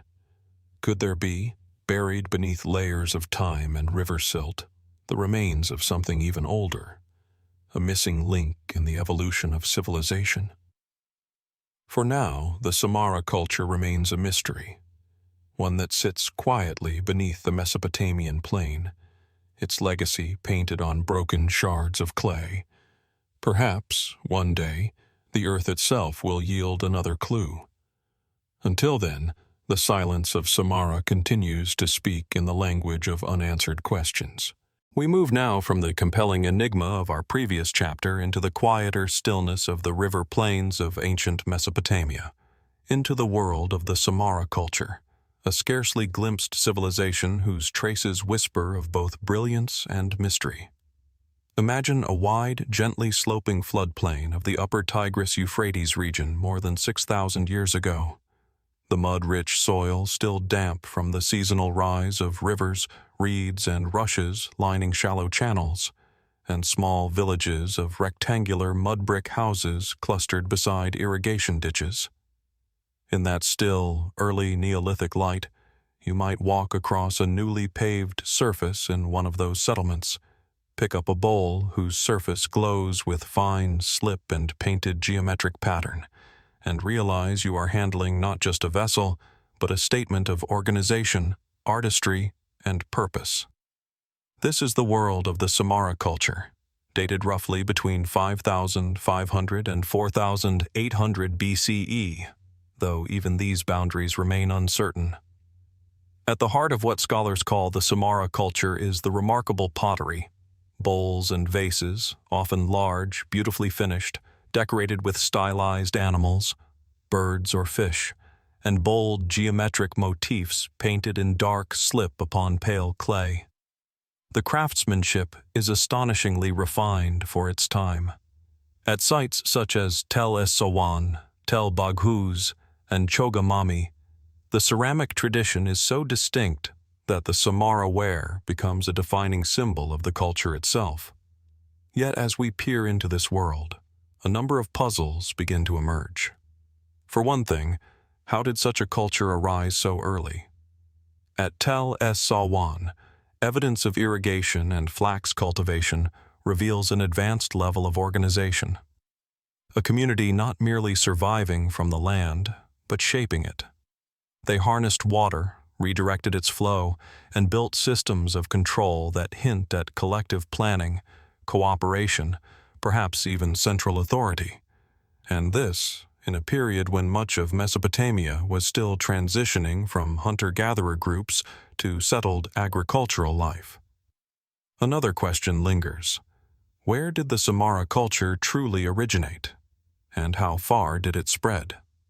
Its heartland lies in central Mesopotamia, yet pottery in the Samara style has been discovered far beyond this core, across the northern plains, into the Zagros foothills, and toward the edges of Syria. Were these the products of trade, the handiwork of traveling artisans, or the imitations of distant peoples inspired by a sophisticated center of influence? Each fragment recovered from these outer regions blurs the boundary between diffusion and migration.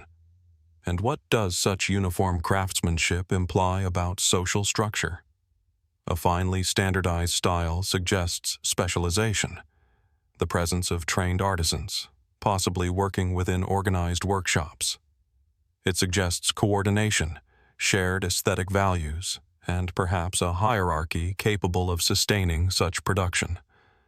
These are not the hallmarks of small, isolated villages. They hint instead at a complex, interconnected society, a precursor, perhaps, to the great urban civilizations that would soon rise along the Tigris and Euphrates. But once we begin to listen closely to the silences between the facts, the mystery deepens. The monumental scale of irrigation, the evidence of planned architecture, and the consistent pottery style together paint a picture of a society more advanced than its archaeological footprint suggests. How did such organization emerge without written records, monumental architecture, or visible evidence of kingship or priesthood? Some have proposed that the Samara culture represents an early experiment in social cohesion, a model of proto-urban life that set the stage for Mesopotamia's later city-states. Others wonder if its sudden sophistication hints at influences not yet understood. Could there have been an earlier, as yet undiscovered tradition from which Samara inherited its methods? Or did knowledge travel from elsewhere, carried along trade routes now erased by time? The pottery itself invites speculation. The motifs, spirals, zigzags, birds in flight, stylized antelopes, seem more than decorative. Some researchers have suggested that these designs may have held ritual meaning, linked to fertility, water, or cosmological belief. Others see in them an early attempt to represent movement, rhythm, or even storytelling, a visual language that predates writing. Each painted bowl becomes a message we can no longer fully read.